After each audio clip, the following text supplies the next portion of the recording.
The collectible market is on fire. Everything is setting records. This year seems like it's total Moon Boy year, but should collectors be a little bit cautious or they should be optimistic going into the year? We're going to talk about all of it on the Ungraded Truth podcast coming up next. Detective Comics set a record for 1.8 million. Nobody really cares. Who are annoyed that people are asking them questions, is this book banned? That question didn't exist a year ago. Somebody's submitting like 25 vintage books and getting 15 9.9s. We always think, how can it ever get crazier? And then it always does.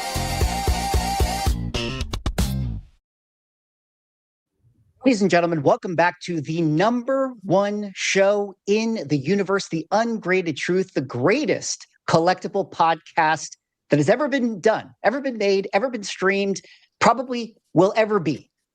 But lucky for all of us, we got another episode tonight, a big episode, a lot to talk about. But before we get into all the topics, I have to say hello to the esteemed gentlemen. Yes, they are esteemed. My co-host, Manu, the 99 Newsstand, Rob, Neo Cards and Comics, and Ryan, Automatic Comics. Gentlemen, happy Saturday. What's going on? Blizzard prep. I don't think you were even overselling it, you know. I don't think so either. I think Joe and Jada need to watch out. At least one, maybe no one on the panel knows that reference, but someone watching will know that reference. No, everybody's. I understood. I understood that reference. Well, you know what's funny? Am I overselling it, or are we just in the total Moon Boy season that is collectibles, which is kind of related to the title of our show today, which is the risk on environment. We're going to talk about how everything, no matter what vertical of collectibles you're diving in these days, everything is selling like crazy. And is it only going to go up from here, or are we at the top? That's what we're going to kind of talk about in a lot of things. And we have some very interesting other stories. We have some OA scandals that we're going to talk about a little bit later on in the show. But before we really dive into the main topics, we have to talk about how, gentlemen, congratulations. The Ungraded Truth YouTube channel, the fastest growing YouTube channel in the world, is now at over 1,000 subscribers. And we are actually streaming this episode on the Ungraded Truth channel. It's a co-stream, of course, like we always do with the gentlemen's YouTubes as well. But guys, we did it. How do we feel? I could not be prouder.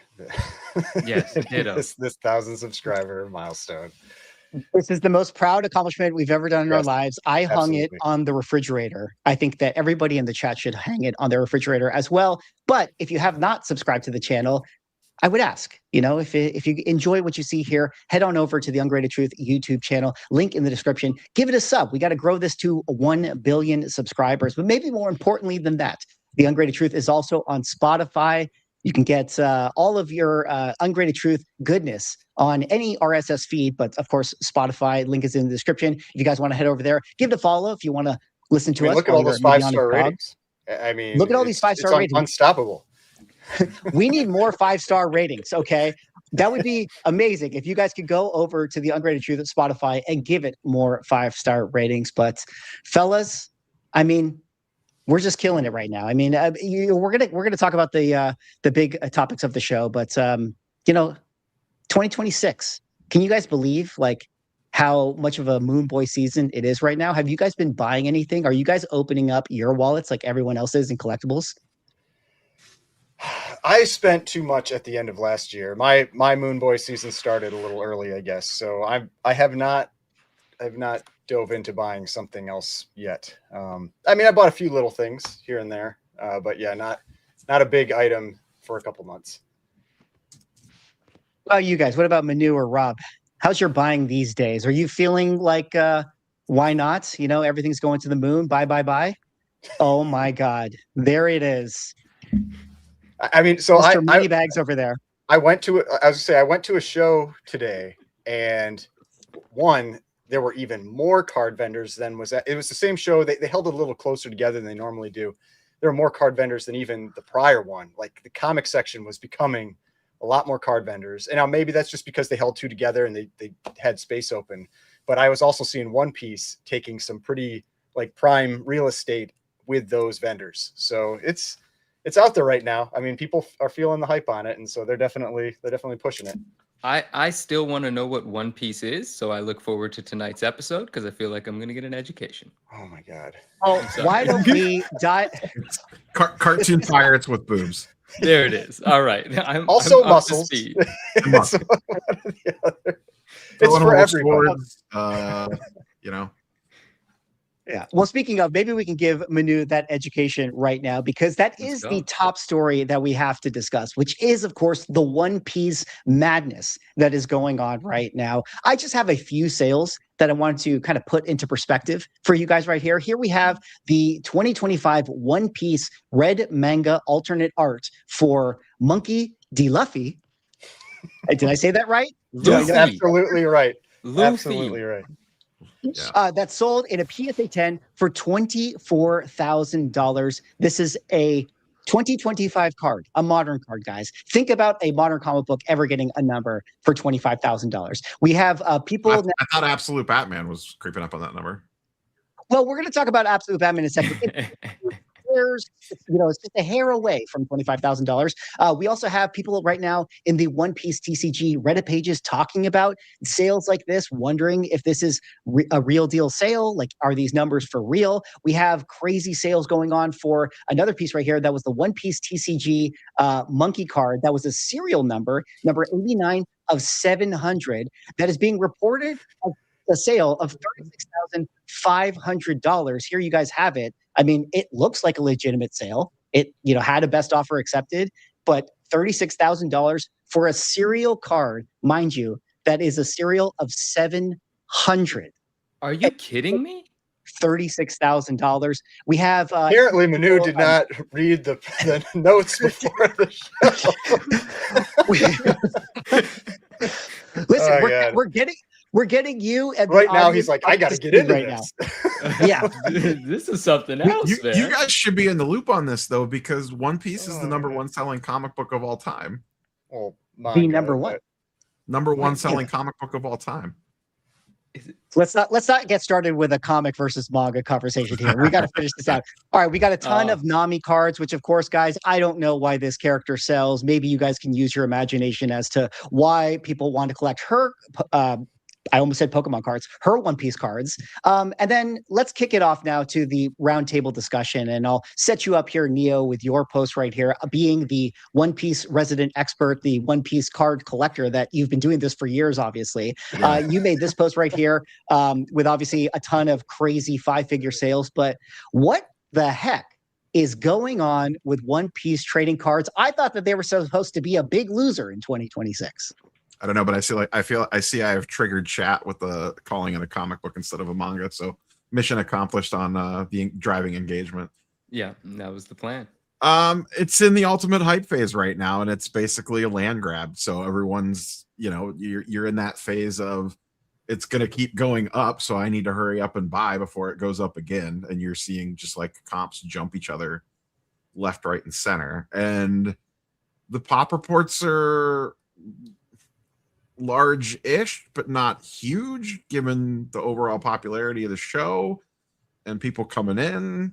The pop reports are probably going to grow just based off of the grading data and stuff that I looked at and talking to PSA.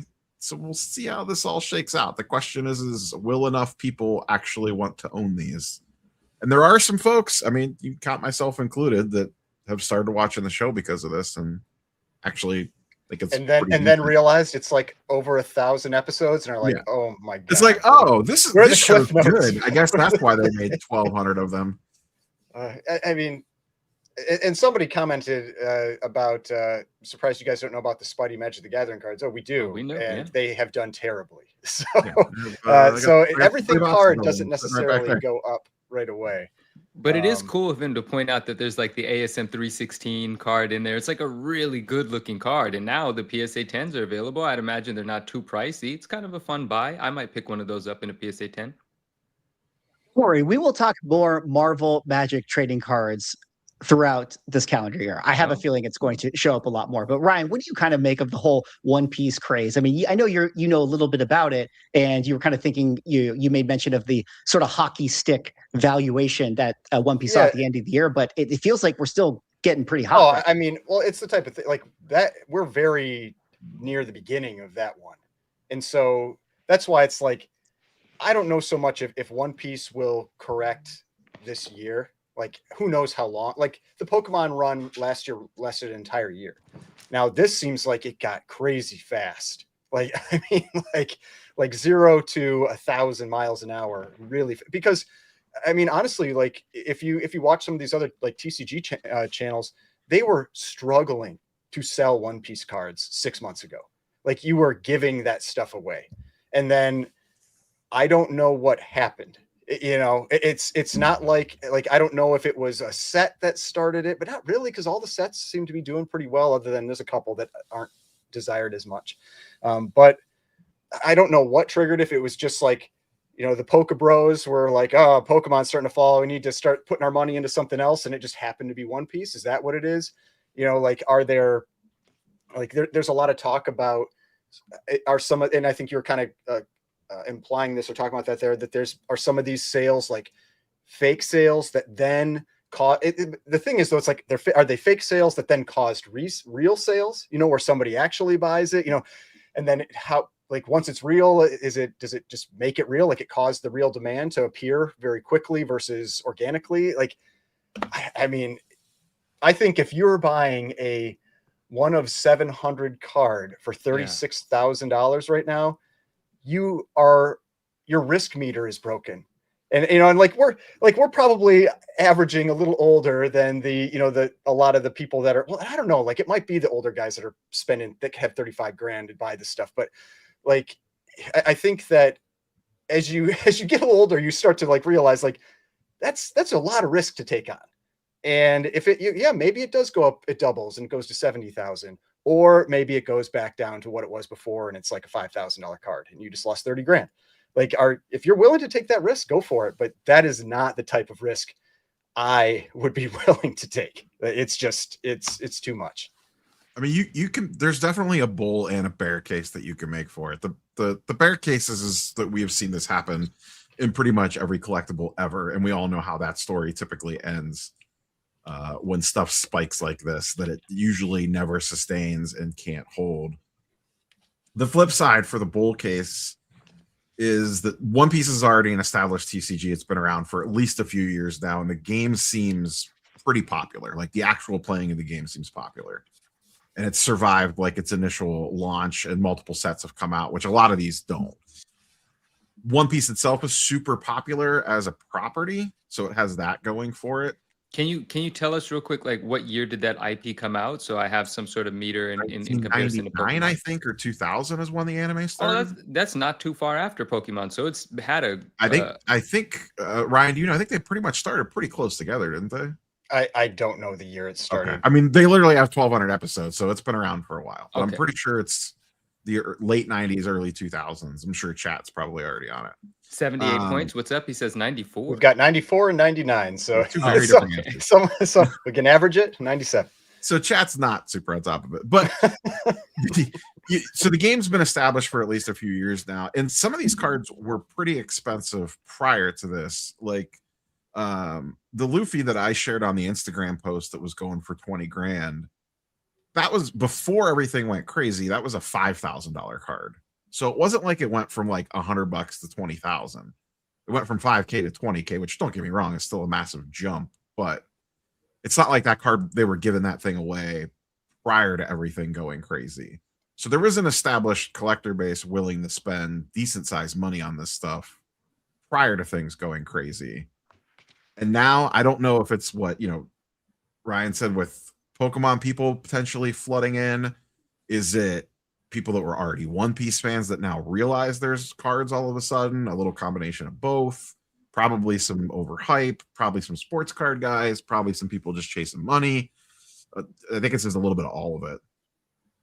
Well, it is important to point out that some people in the chat are saying, I mean, One Piece is a very big IP. It is a very successful brand. It's been around. I can confirm. I know people in my actual life who are non-collectibles that absolutely love the anime and love the manga. And it's important to note that Netflix did have a successful season 1 for it, and season 2 is coming out. So it could be sort of a cultural stars aligning situation, and that's kind of why we're getting this surge. But I did kind of want to talk about something that we discussed sort of this last show, maybe it was 2 shows ago, where we made mention of the fact that once Pokemon started to dip, One Piece became this conversation in the culture of like, oh, what's the next thing that's going to pop off? And I just wonder if the market is just getting so far in front of the or they're speculating so much on what the values could be, and actually the highest possible values are being priced in right now with some of these sales, as opposed to like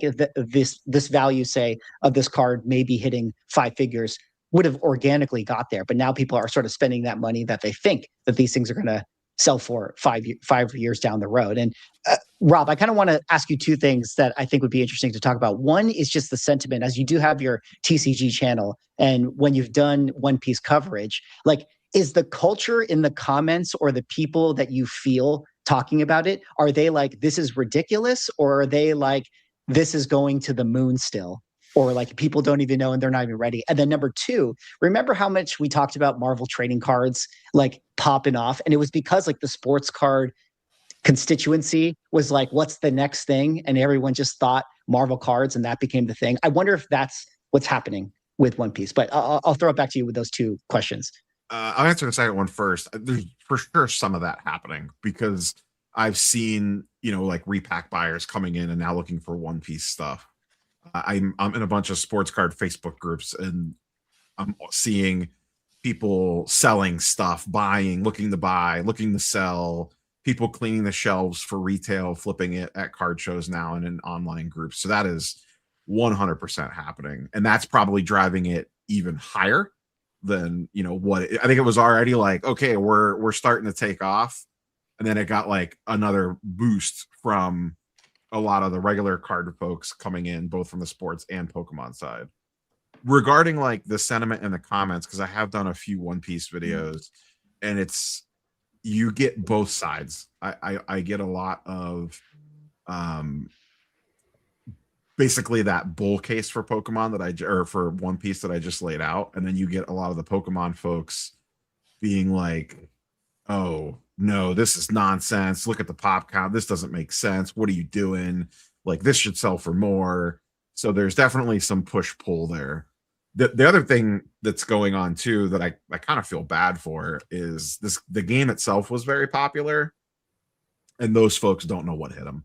And it's very reminiscent of what you said, like the Marvel card collectors that were hardcore back before that stuff went nutty. And then when it took off, they were just kind of like looking around like, what just happened? Like, 1, my cards are way more valuable. 2, I can't afford any of this stuff anymore. And there's like a little bit of that panic and a lot of like anger of like, my cool indie band got popular is definitely going on. I'm seeing in that community a lot of hate and vitriol towards the scalpers, there's like people posting, cards for sale, and like half the folks are like, you're an idiot, that card's not worth $1,400, this is a $200 card. And the other half of the comments are 50 people fighting for it at the $1,400 price. So it's like, on one hand, the people are like, this card's a $200 card, and on the other hand, there's a line 10 people deep of like bidding it up higher and buying it at that price. So it's always fun when these markets get crazy like this, watching basically people eat their young. It's like the jungle out there between the different little camps that people kind of split off into. And even if you're not like super involved in it, is kind of entertaining to watch. Well, and kind of going in that, I was just saying, going in that same realm, like there was there's a channel called Chasing Cardboard, and he went and he bought the sports cards collection from a guy who was basically moving everything into One Piece. And that guy had moved largely into One Piece already. He had started like about 6 to 8 months earlier.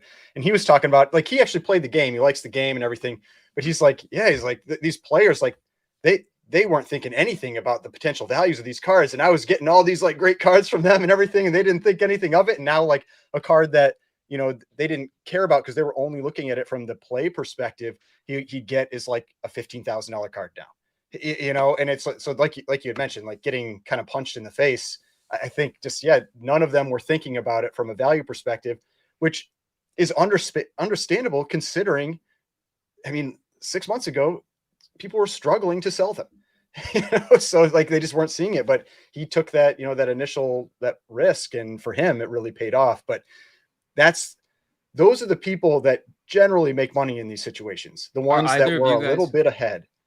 And the ones like the guys that bought in well below, but man, when you're buying into the teeth of a jump, like you can do well. Like, like people made money off the comic boom for a year or two before everything petered, but cards, we just know cards move up and down quicker. So it may come back, snap back fast, but you never know. I mean, either of you guys One Piece collectors, or are any of you guys One Piece collectors? I just watch anime. I'm very low on the TCG collecting side. I have a few Pokemon cards and that's it.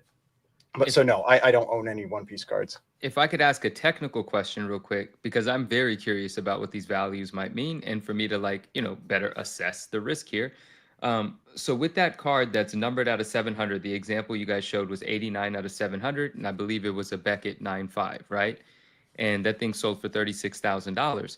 Do any of you off the top of your head know a comparable from Pokemon, like a card that's out of 700? Because I Pokemon know does not number cards in Pokemon. Well, sorry, what? There's Pokemon no serial numbered cards in Pokemon. Yeah. No. Oh, yes. So that makes sense, actually. But I am well aware of the fact that in Pokemon, there are cards that have thousands of, for this example, I'll just say PSA 10s, and they still command $1,500, $2,500. So maybe a card with 700, numbered out of 700. I mean, the Greyfelt Hat Pikachu has a pop of is it 40,000? Yeah, I was gonna say it's tens of thousands. Yeah, and it sells for $1,800. Wow, that is something that I wanted to bring up. But yeah, it is interesting because I know that in general, when you talk to comic book collectors and you think about like pop reports and how many 9/8s are out there, when we make fun of an ASM 300 having 4,000 9/8s, people are always like, oh, that's so ridiculous. But in trading cards, it's another beast. You can have a census of 10,000 PSA 10s and they can still sell for a lot of money. But $36,000 with a 700 serial, that seems, that just seems crazy to me. I don't know if there is a possible example. Yeah, the way I like to look at those is, and PSA has done posts like this where they say like, what's the most valuable card in there, or valuable cards in their like grading history. And I think for TCG, I think it's the Greyfelt Hat Pikachu, and it's where you multiply the number of cards by the value. And so that one, granted, all 700 aren't going to be 10s, but they do grade well. So it might be like 600 of them are 10s. And so you go 600 times 30,000 and you're at, I think, 18 million, I think, and if it's 35,000, 21 million, I think that's roughly about what that would be. And so you look at that and you're like, that's just one card of many. Like, is there that actual like ultimate demand out there when you're talking about it in that perspective? And I don't know. The other thing to note about One Piece too is that it grades very well. Well, that's what I was saying. Bandai printed, but their gem rates are 90% plus on stuff getting sent in. Now I don't know if everything coming out of the pack is that clean, but at least it seems like it's very easy to tell what to send in and what not to send in. But a 90% gem rate is insane. Like even most Pokemon stuff is in the 30s or 40s, and you have a legit shot at black labels with Beckett on these. That's why a bulk of Beckett's TCG mix is made up of One Piece. They get more One Piece percentage wise than any other grading company by a wide margin. Yeah.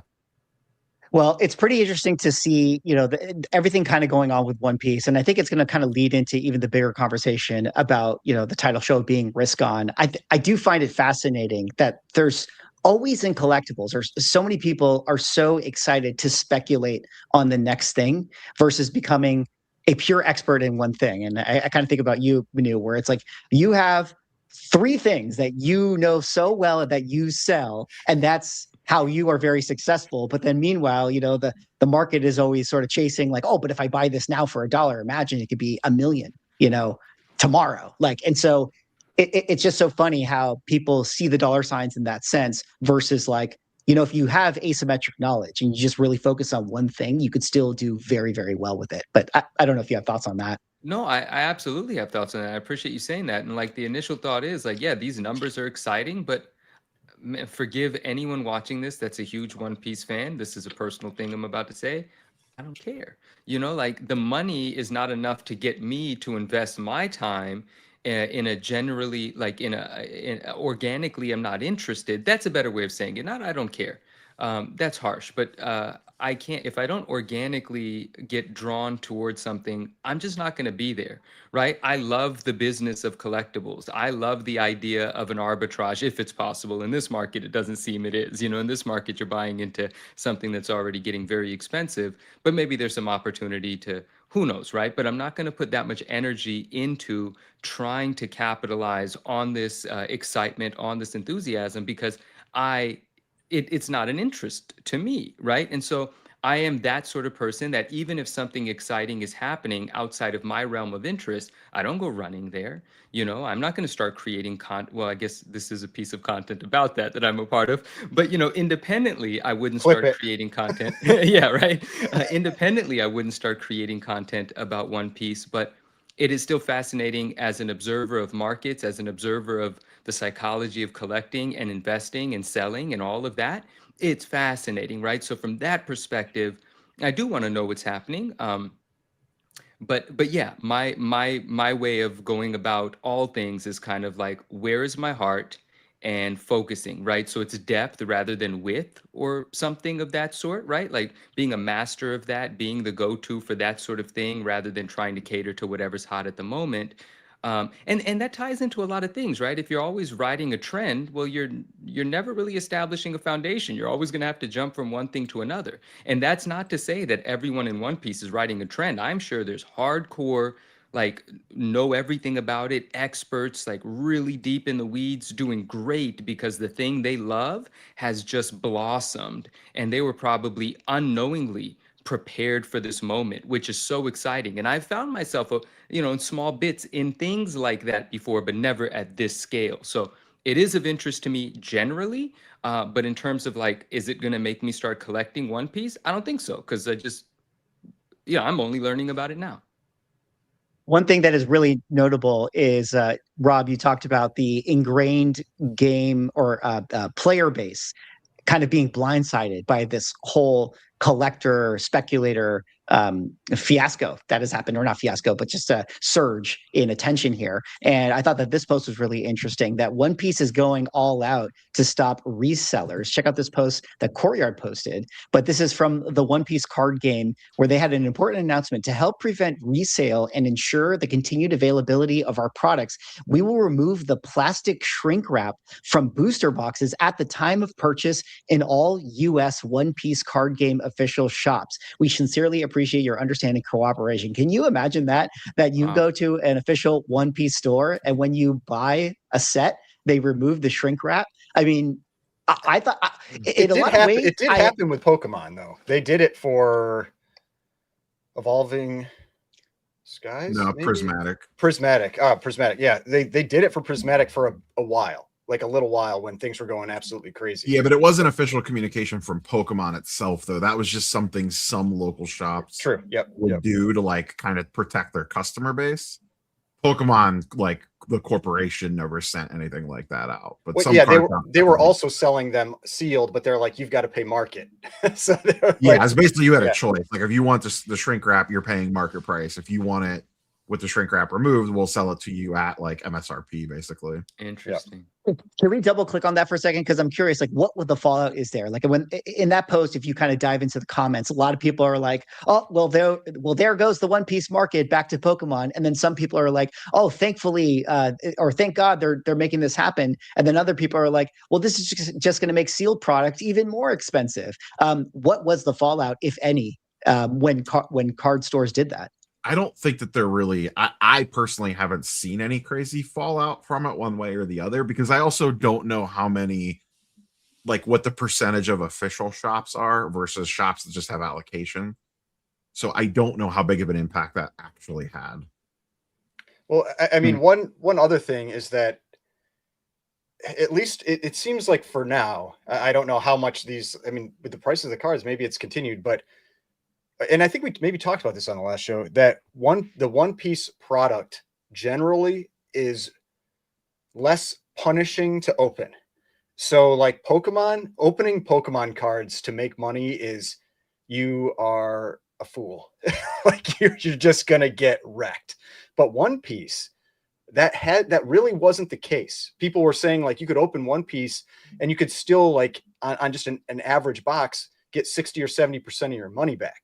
And so like you weren't just getting destroyed every time, which lets you go back in for more. Whereas like Pokemon, you're lucky if you're getting like 20% of your money back. And like most of the time it's worse than that.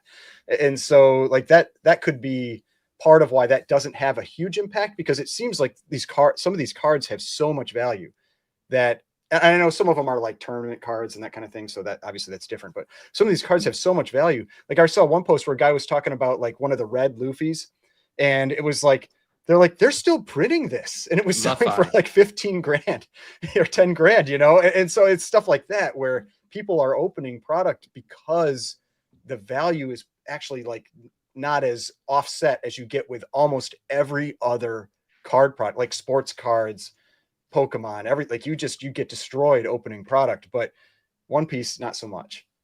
Am I going to get wrecked if I open another one of these on the stream? Is there anything valuable that comes out of the booster play booster box? Not really. No, not a booster. Swaggle House, you know what will cool this market down? Their next release that is 100% based on every female character. Well, we were talking about, you want to throw cold water on a TCG market. Oh my god, this One Piece is normalizing Gooner cards. That is what One Piece is doing. Why don't we set it up properly? You know, Ryan, you were talking about getting value out of the boxes that you buy. Well, check out the newest set coming very soon at the end of February. We have the One Piece Heroine Edition. Is it heroines or is it heroin? Because this thing is going to sell like crazy. Do I really need to explain, guys? I mean, the next One Piece set looks like this. Like, you talk about dudes fighting in Walmart parking lots over Pokemon. I can't wait to see the videos that come out of big box stores when everybody is trying to pick up this set. I mean, the funniest thing to me is when Neo first like showed this set. I think it was this one. I was like, I thought that they were like someone's like custom created cards where they make those cards that are like exaggerated, you know, or like over sexualized and stuff. It's like, no, these are the ones that the company is putting out. Like, it's crazy. Like it's absolutely crazy. Like we'll see. Like, I mean, you always wonder, like, because the interesting thing is, yeah, like the Nami cards and stuff, like those tend to go pretty well, but like the biggest cards out right now are Luffy cards. So I'm sure this is going to sell for a huge amount of money, but it'll be interesting to see what it's going to be. On booster boxes are already crazy, and I've already seen some shops commenting that their allocations got cut because the demand for it is already nuts. Yeah. It's funny that you said you asked well, you asked Manu if any of us were a One Piece collector, and I was just going to add that no, I'm not, but I actually would buy a box of this purely for the flip, if I'm being truly honest. If you could get it for whatever MSRP is, it feels like it might work. Not possible. Well, there's that. Yeah. But yeah, anyways, it's pretty insane, everything that's kind of going on with One Piece right now.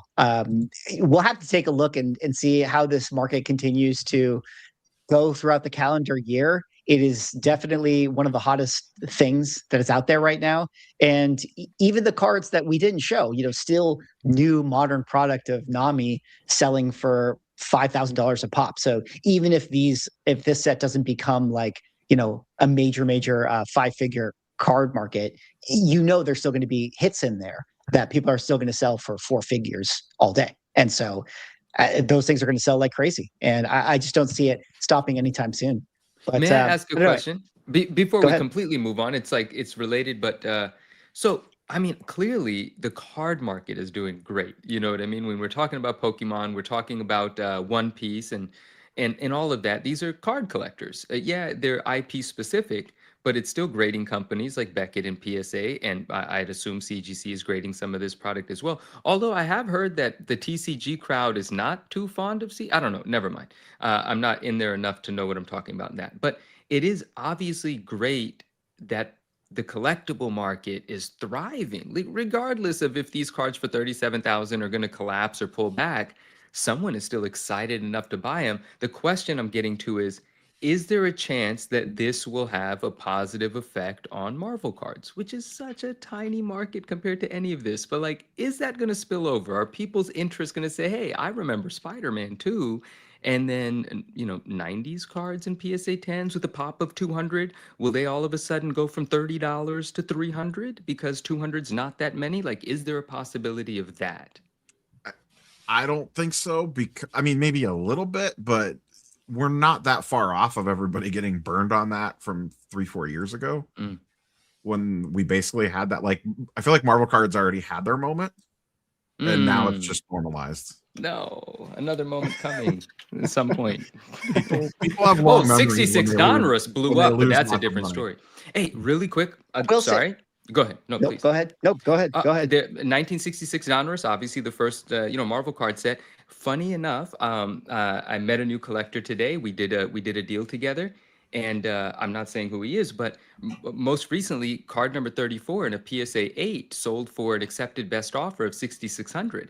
And on that phone call, I made mention of that sale, and he was like, "I'm the one that bought that." I was like, "No way, bro." I said, "I have a couple of friends that are so upset because it's a recorded comp. And just a few months ago, that card was being offered to some friends for $4K. Well, those days are over. Who knows what that price is now? $8K is probably the asking price for the card. But I actually spoke to the collector that recently got into vintage and spent $6,600 on a pop 35, 38, something like that, PSA 8 of card 34. That's remarkable. Like, that's fantastic. So that's a positive sign. Of course, that's not 90s cards, but that set has done nothing but do well. But it's kind of a different story. I'll add on to the Marvel card conversation. I also don't know that Top/Fanatics is doing a great job since they got the license, and I don't know that that's going to help things either. There is not. Well, I mean, that was the big complaint about. That was the big complaint about that last set, was that it was too, I guess, kind of hokey. Like, there's too much like junk in it. The problem is that they haven't had an original art set yet. Their last big set was the MCU set, which, if you're an autograph collector, the checklist is deep, and there is a lot of, like, basically every MCU character is in there outside of Downey Jr. You could, like, there's Ryan Reynolds autos, there's Hugh Jackman autos, there's dual autos. A lot of them are sticker autos, though, and the card design is just kind of eh. And then when it comes to art stuff, it's just all recycled art, which Marvel card collectors generally don't like. They want original art, and we really haven't seen anything out of that from Topps or Fanatics yet. They're just kind of tripling down on the, oh, look, it's shiny with a serial number on it, you should want it. They just need to put out a J. Scott Campbell set from a breaking perspective, but I don't know if actual Marvel card collectors are going crazy for the stuff. Yeah, the modern Marvel stuff doesn't excite me for the most part. What I will say about Marvel cards, if we're going to lump in Magic the Gathering, I know that there are people in the chat were talking about how the Magic the Gathering Spider-Man set is not holding up its value very well on the secondary market. However, that set was very popular in terms of its orders. Maybe one of the reasons why the booster boxes are not holding up as well as they could. But I think one of the things that people complained about was that the set itself didn't feel that well designed, and the game players basically just got a bunch of cards that they didn't feel were OP, for playing the game. However, Wizards has a long license with Marvel. There's going to be a new Marvel set coming out of Wizards of the Coast later this year, the next Magic the Gathering set. And sometimes synergies emerge from a player base. So if you have a Spider-Man card that did a certain thing, maybe the next set comes out and you make cards that make that card that used to be very weak, very powerful all of a sudden. And that's what ends up driving the speculation in the player base market. One of the big hit cards from that Marvel set was one of the Infinity Stones. Yeah, it was just one in that set. We know that there's going to be more Infinity Stones to come. There's going to be whale collectors that are going to want all 6 Infinity Stones. So I'm just saying there is optimism towards maybe that side of the Marvel card collector market, if you consider that the same as the Marvel card collector market for the top sets and the upper deck sets, etc. Well, then, if I may, since the prices currently aren't doing so well based on real-time enthusiasm for the Magic Marvel product as it is currently, is that opportunity then? Like, doesn't that, like, where the attention isn't, shouldn't you grab a little bit of land just in case? Because I can get on board with that. I love Marvel. I love Spider-Man and the art. And I just opened a pack. I've got some more packs. Apparently, nothing comes out of these, but the art's beautiful in this set. You know, It so all like, depends how much you like holding sealed product. You know, like it's bulky, and if you've got the space for it, you know, I mean that's one thing. But if you don't, it takes up a lot of space, and you got to hold it for, you know, I mean, Yeah. and a while for cards generally isn't the same as a while for something like comics. Yeah. But still, like you gotta just stack it somewhere and be okay with that. Yeah, I think collector booster boxes at like sub 350, if you're willing to sit on them for like 3 to 5 years, that's is below probably retail. a pretty good snag. I don't Yeah. know about singles though. Okay. I don't know that I would mess with buying singles. I mean, the thing with buying sealed is if a single pops off and gets super popular, it would potentially drive the sealed box anyway. So you kind of get to reap that reward a little bit. Yeah. And Magic specifically is very strange because most Magic folks don't grade their cards. So you I've don't heard. always necessarily get a huge grade premium, even on vintage stuff. Like a lot of vintage Magic the Gathering, like you would think would be graded, is not. But as a Marvel guy, I want my Magic Marvel card graded. So it's like a different market has been introduced to that product then. Yeah, I just don't know how big that market is because It's not tiny. every Marvel collector is going to want the Magic layer on top of the Marvel card. They just Sure. want a Marvel card. They don't want all the glitz and glamour of all the TCG nonsense put on top of it that in their mind might take away from the card. Like it's kind of apples and oranges to a degree. So you're kind of niching down in an already not that big collecting niche. Mhm. So I just don't know how much demand there will be there for that stuff. Because graded, once you grade it, you're probably eliminating a lot of the Magic like player base isn't going to pay the premium for it. No. It's Okay. very interesting. We'll have to see if Magic does well or Marvel cards do well. But we know this. This guy thinks that SpongeBob cards are doing well. New Jersey man spent $300,000 on rare SpongeBob trading cards. I blame Ryan as the dirty influencer. That's I for was this hoping one. there was like an interview with him. He's like, I saw this post by Automatic Comics and decided to buy all these cards.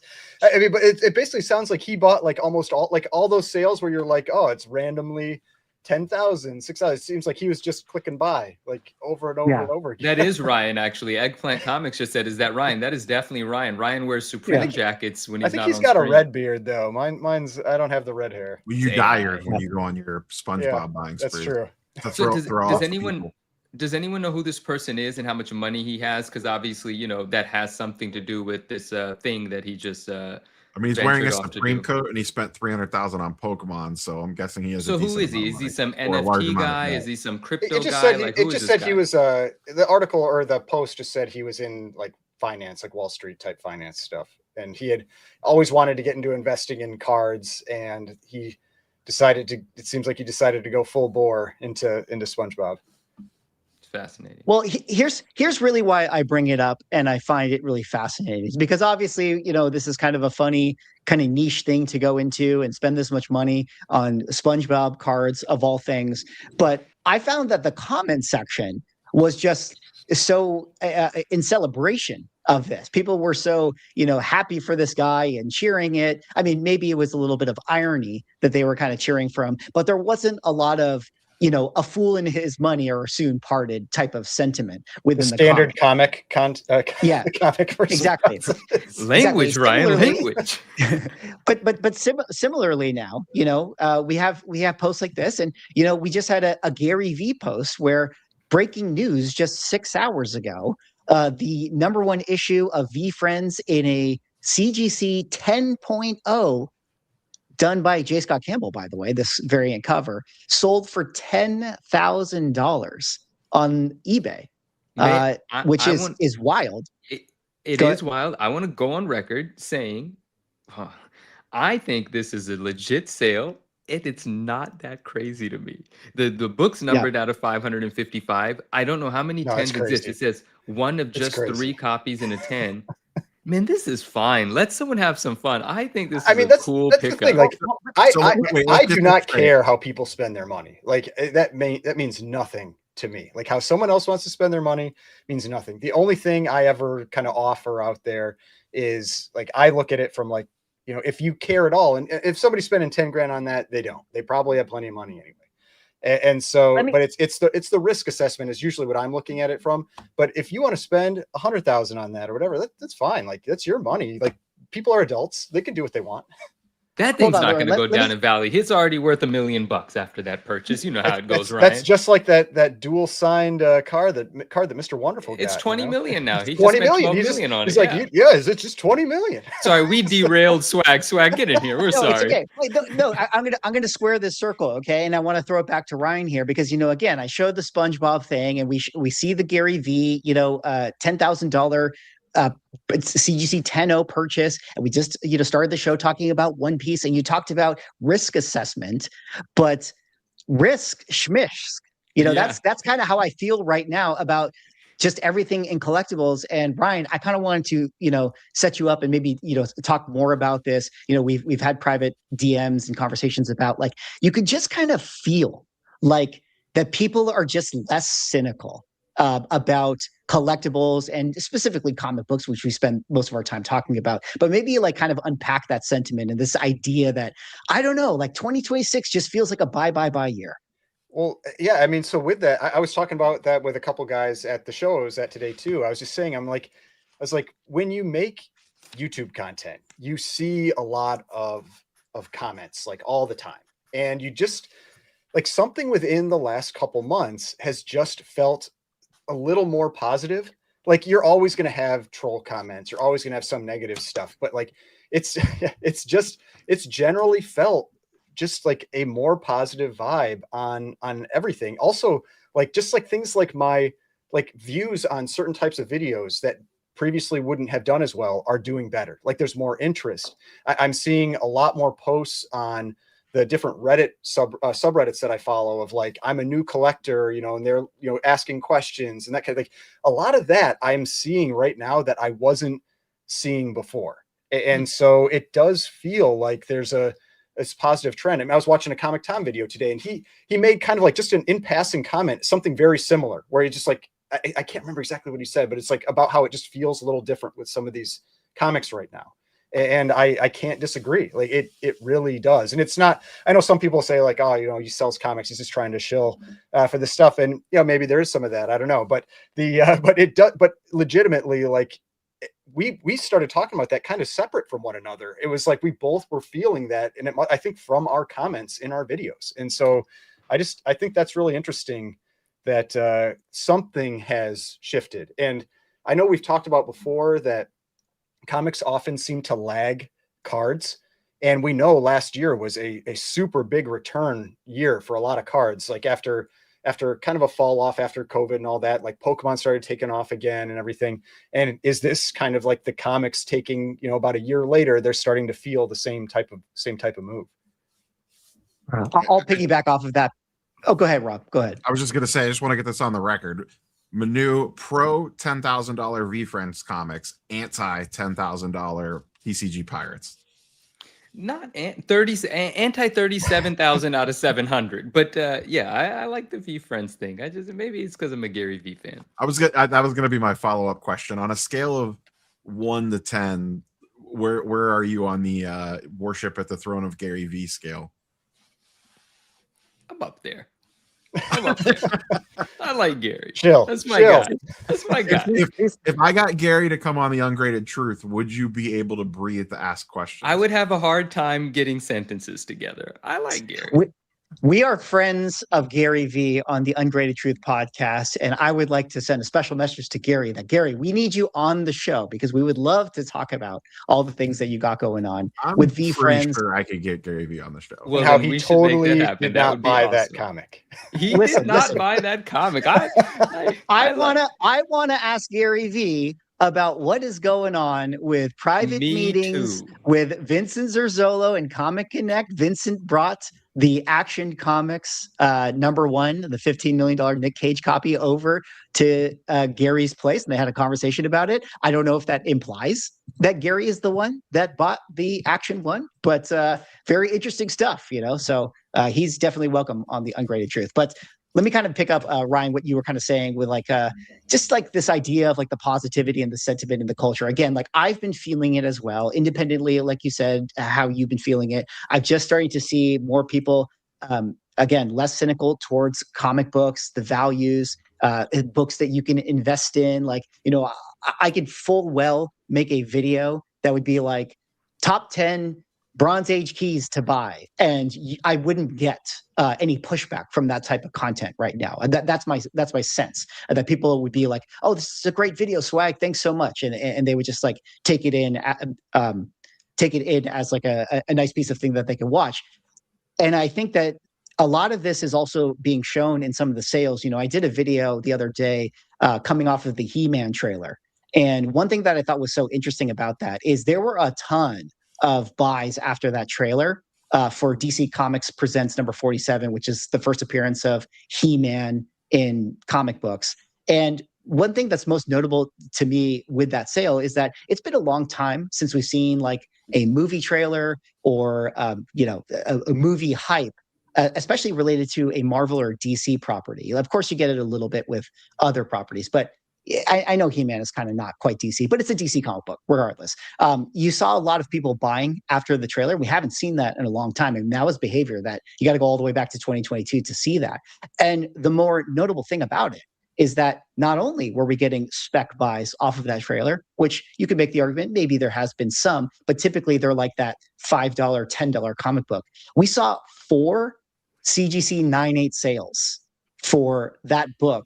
And a 9.8 is 1,000 plus. You would just never see that or you haven't seen that figure amount sell immediately after a trailer drop off of movie hype. And so anyways, I use that as a prime example to tie back into what we were saying of just maybe these are new people. Maybe there's the COVID collectors have cycled out, so that cynicism is gone. Or maybe it's been long enough to where people are just more optimistic. Or maybe it's been long enough since we had Reholdergate with CGC to where people aren't as upset about collecting as a business or an industry or a hobby. And so, anyways, starting to feel that. And I just think it's interesting. I think that's a fantastic thing. Lawrence, unfortunately, Jared Leto is in the movie, so all of that money is immediately lost. So, oh man, it's true. It is. It might be a tough one. The He-Man film you're talking about, is that the movie that Lawrence, Mighty Comics and Collectables, not too long ago, was doing some videos on his channel in the early, those videos did amazingly well. Like the amount of nostalgia that is pent up, just waiting for this film, it's tangible. So I'm not surprised that it moved the needle in the physical market as well of comic books.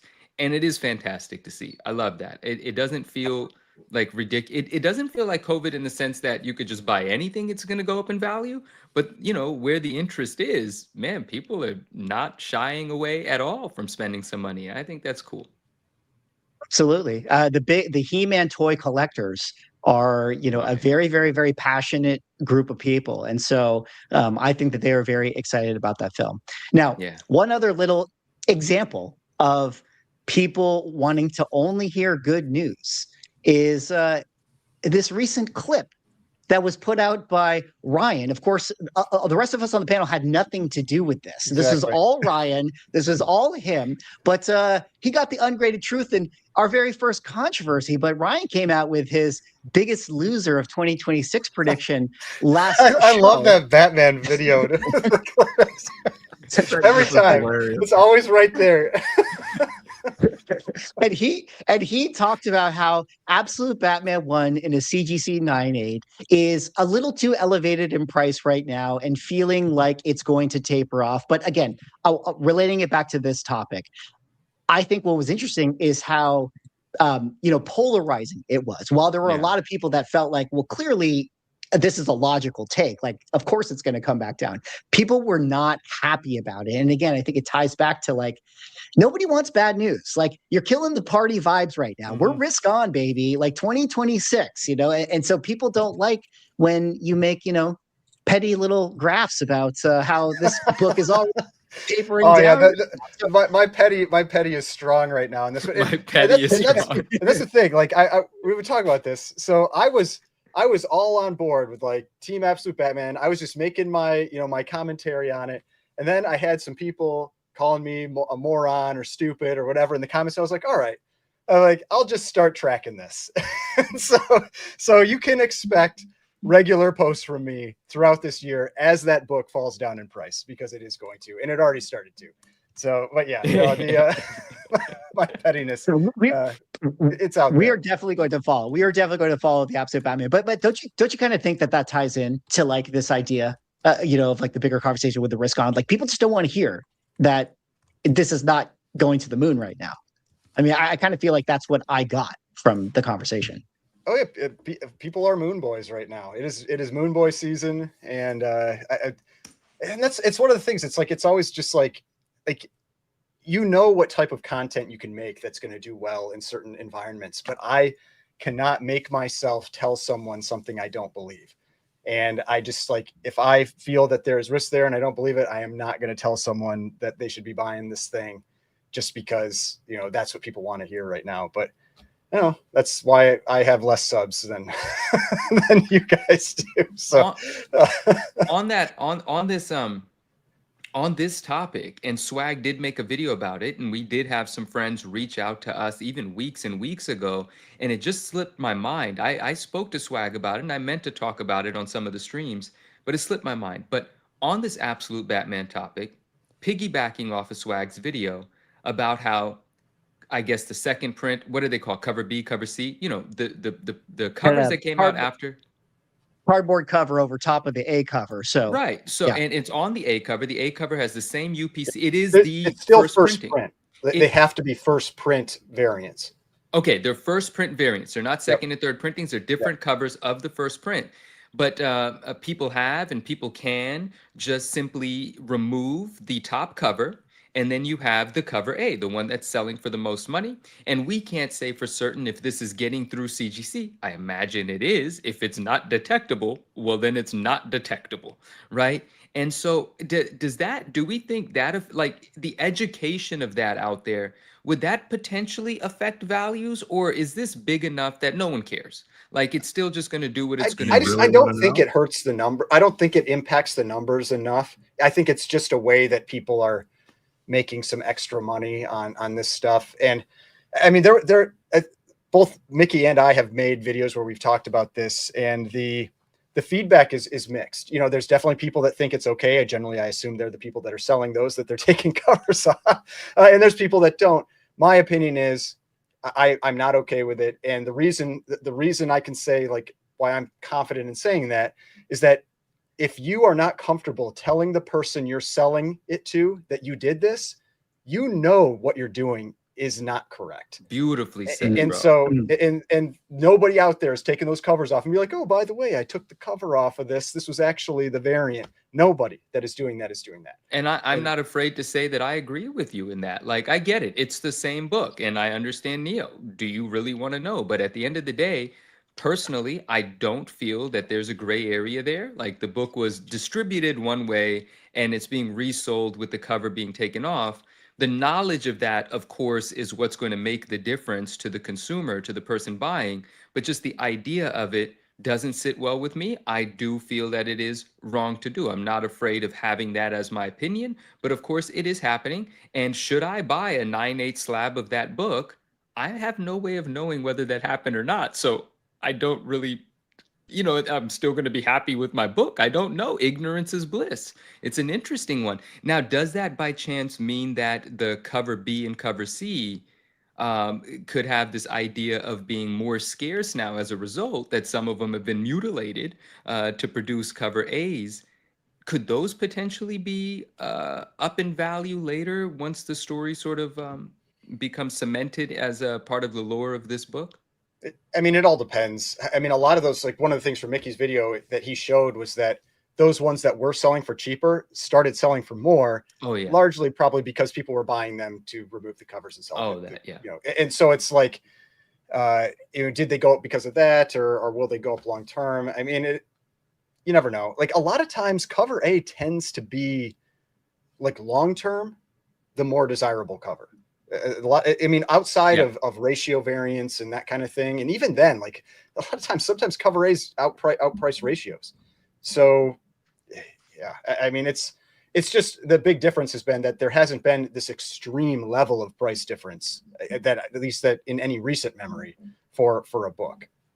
I'll say more about that just to the cover A thing. You know, I think it's interesting is because we have to remember with collectibles, it's all like demand as being a part of it, and people knowing cover A, like the notoriety of the cover is very, very, very important. Like from here on out, that particular Dragotta image of Absolute Batman is the iconic thing that people think of. Like the cover A cover is what people picture when they think of Absolute Batman, not the variant, like B variant, not the C variant, not the 1 in 1,000 that, you know, is super obscure. People just don't remember that that's the iconic image. And so I feel like a lot of those ratios, you know, when they go on sale 5-10 years from now, they slip through the cracks because people already forgot that this is even the important version of this book. And this is a whole different conversation. But I think that that's actually one of the things that I feel like the blind bags of comic books are going to have issue with in catching up to the trading card market, where, you know, all these companies are trying to do these, like, you know, hits for comic books in their blind bags, but they're not doing a good job making people know that this is the main cover, that is like the cover that you want. Whereas in the trading card world, serialized numbers, the hits, like it's very, not that it's totally easy, but it's easier to know, oh, this is the important one. So anyways, that's a whole other conversation. I mean, I couldn't pick the Jim. I know the Jim Lee one people have said is really cool. I couldn't pick it out of a lineup. Like the only one I could recognize is the cover A. There are two individuals going back and forth in the chat, kind of just like, you know, having a good time, but they're calling the you know, the removal of I even said what they said, the removal of the cover from cover A, just a dust jacket. And I get what the joke is there, but like, and then they were like, yo, if someone took a dust jacket off, you know, you can still sell the book or whatever, but I would still want the dust jacket with my book. One of my favorite. Actually, dust jackets make original books much more expensive. Yeah, truly did. One of my favorite. Your point is wrong.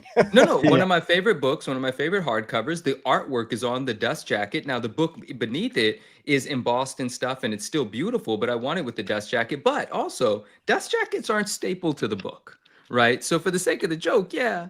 But like this thing is part of the you know the really related production of it or whatever. But I get it though. Well, before we kind of move on, I mean, Rob, I mean, what's going on in the trading card world, sports cards? Is everyone Moon Boy right now? Are we risk on? Do you feel this new 2026 optimism, or is that just a comic thing? We are full degen gambler mode right now in the sports card world. That is driving literally everything. Sweet. I like that. Yeah, all the new releases are basically built around it. Tops/Fanatics is 100% leaning into it and catering to it. You know, cards of players that have played like a half a game are outselling, you know, all-time Hall of Famers, which that's always kind of been a thing, but it feels even more extreme now. So I guess all that to say, how do like dealers at shows, when that show also has one of those buyers, like a Courtyard IO or whatever buyer there, how do they get any inventory? Like when Courtyard and those places are buying at like 100% comps. Courtyard's not usually set up at a booth. They usually don't they have like buyers? Like they have somebody that's like a buyer for them. A lot of time, yeah, they have like they basically have the repackers themselves, like Courtyard, Arena Club, Backyard Breaks, etc. They don't actually go out and do the buying. They're essentially subcontracting. Like just basically random people that are experienced in cards go out and buy so say I'm a buyer for a repacker. I know that they will buy these types of cards from me at 95%.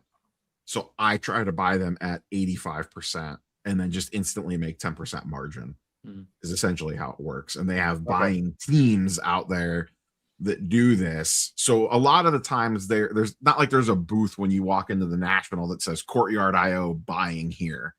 It's just random folks usually walking around and cleaning out dealer cases. So it's not like there they're are some buying guys that they'll set up at tables and not have any cards. They're just there. That will 100% happen, but not like a lot of it is coming from folks walking the show floor, not so much setting up at those booths. Okay. It's a little bit of an equal mix, but so dealers can still buy from plenty of folks. It's just the margins are tighter now. Dealers are forced to pay stronger, otherwise they don't get inventory, which has put, dealers, I've interviewed dealers on the channel, they're very much in a squeeze because people do know that there is a pretty good floor that a repacker is going to pay between 80 and 85%, 90% if it's a desirable case hit, sometimes all the way up to 100% if it's something they really, really want or need, like a downtown or a kaboom. And that has put the dealers in the crosshairs a little bit. They are feeling the squeeze because they can't, before they would be able to buy it 70% maybe, and then they could put it in their case at like 105% and sell it for 90 and make their 20% margin. And that's tough to do now. Yeah. Well, we'll have to keep an eye out if degen culture makes its way to comic books, because we're kind of seeing some of the degen in the blind bags. And we're going to talk a little bit more about some of the interesting blind bag influencer controversy later on. But before we get there, we got to go to this other topic, which, first of all, let me just say, guys, I have to say, you guys are prophets, because I feel like whatever we say on the show ends up happening. And it wasn't but just 2 shows ago when we were talking about the world record sale for the Superman 1, and then later on the Action Comics #1 world record sale, how sales and movement begets more sales and movement, and all of a sudden you start to see things getting pulled out of the woodwork. But wouldn't you know it, after the Action Comics 1 sets its world record, we said on the show, wouldn't it be cool to see a high-grade Detective 27 come to market? And sure enough, just like that, at your next Heritage Auction Platinum sale coming up later in February, we got ourselves a 7.0 copy of the first appearance of Batman. Gentlemen, what do you think about this? You get an Action Comics 1 sell for $15 million. Why not let my first appearance of Batman go as well? What a cool and it's book. actually, it's the same copy that sold in 2020. So, what did it sell for then? 1.5 million. Oof. So I mean, I guess on this one, I haven't really priced this one out, but generally, I think it has a pretty good shot at. I think it has a good shot at breaking 3. Nice. Because we haven't, I mean, we haven't had much this high come up. We had a couple years ago, there was a 6.0 that Bob Kane won, that one went for 1.74. I mean, these are the type of books where they're going to ratchet up pretty quick with each grade. And with how well everything else has done, like the records on Superman, the records on Action Comics, 3 wouldn't surprise me. And I mean, I'd probably be disappointed if it went below 3. I would honestly probably be disappointed if it went below 3. Let me ask you this question. What if someone wanted this book right now in a above average grade? Is there even any available on the market? Like open? I mean, well, never. I mean, they're like never openly available, but it's like, if you know the right person, like that's where like someone like Vincent Zolo comes in, where you go like, hey, I want this book. And he might know a few people that have one, right, and then reaches out and says like that's how a lot of us were speculating that might be what happened with that 9.0 Action 1, where it was like somebody was like, I want this. And it wasn't really this is the price that it's market price. It was the price that person maybe said, yeah, I'll sell it if you're willing to pay this much. And so those situations are out there. Now, granted, if that happened, I would expect it would get the same type of media push that the Action 1 had, because the people that make those purchases, they want those public, because they want that mark out there. That's how. So it's like, this is what this is worth now, And so I doubt one has really sold in a while that's up in that type of grade. So Yeah, it's a I- good looking book. Yeah. I know nothing. I think it goes higher than the number that Ryan's thrown out there. I think that it could, because what are we talking about for world record sales? We have the $15 million Action one that just happened. Before that, we had the $9 million Superman one that was recently found. Before that, we had the $6 million Action Comics one that was a 6.0 copy, or is it 8.0 copy? I can't remember off the top of my head. Then we had a $5 million or $5.3 million Superman one, and then we had a $3.6 million AF-15. So is this the sixth most valuable book? If it's in the top 5, it'll go for more than 3.6 million. Can we That's scope essentially the what we're census asking. real quick? Yeah. I mean, that's a Yeah, very important that's what part I of was this looking question. at right now.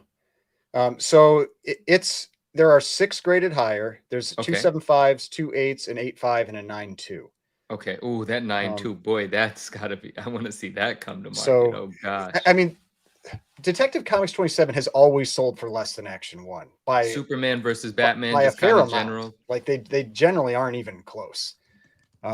So I mean, like a 7.0 Action 1 right now would probably go for what? Like, what did the 8.5 go for? 6 million? I mean, with that last Action 1, like maybe a 7.0 goes for 6 million now, 5 or 6 million.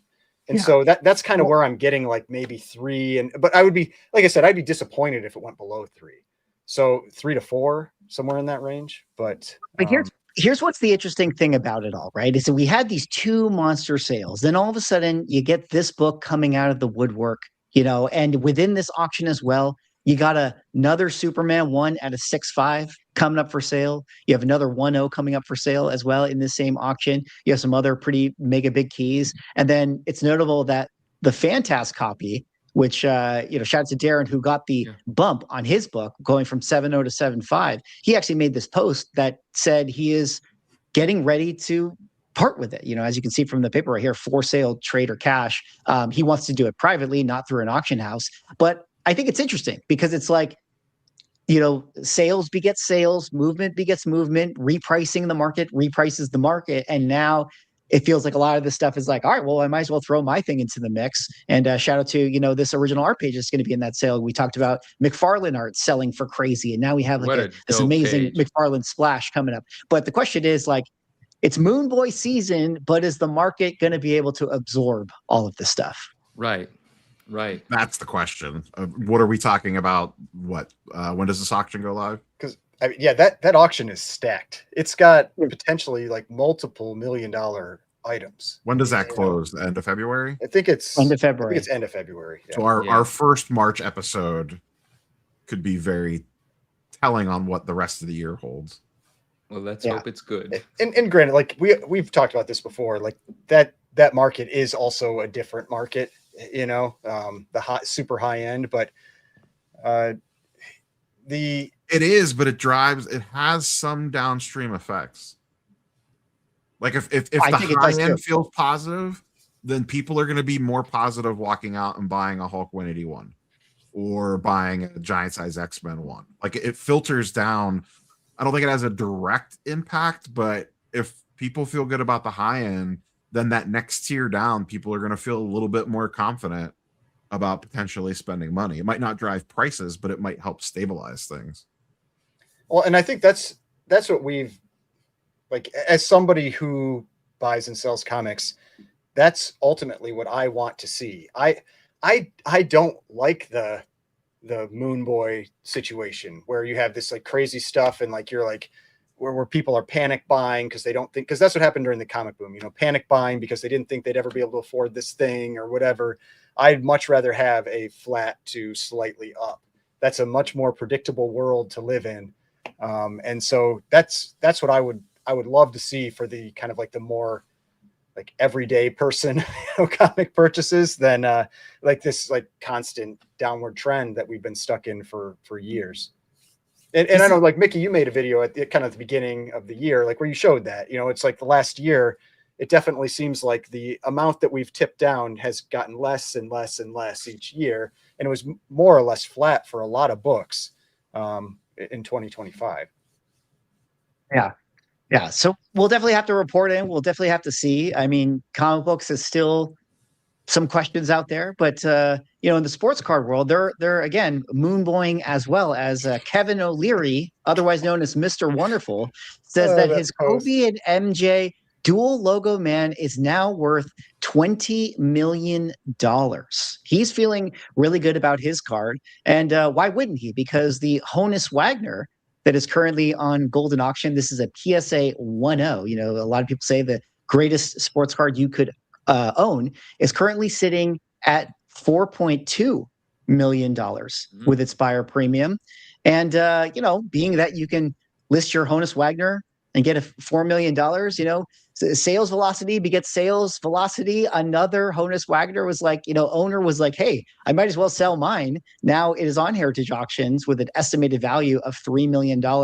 And another one-of-one Jordan card right here, 1997 Ultra, is being estimated at $2 million in this auction as well. This is going to start bidding early in February, and then this 1998 Ultra Masterpiece Michael Jordan with an estimate of $1 million, and a Mickey Mantle with an estimate of $1 million. So, do we have enough millions in the sports card world to make? I think you do. Kevin O'Leary a profit. Well, what do you think? That one's different. Like Voltron Matt in the comments, like is the same comment. Like the instant I saw that, I was like, "What the hell is this?" Like he's just like, this is worth 20 million now.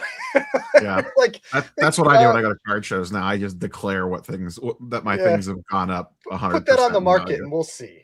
Where's because if you put that on the market, you are no longer one of the bidders. Well, I mean, you might maybe, but like you are no longer one of the bidders. And so like that's one buyer that's out of the pool, right? Are you sure?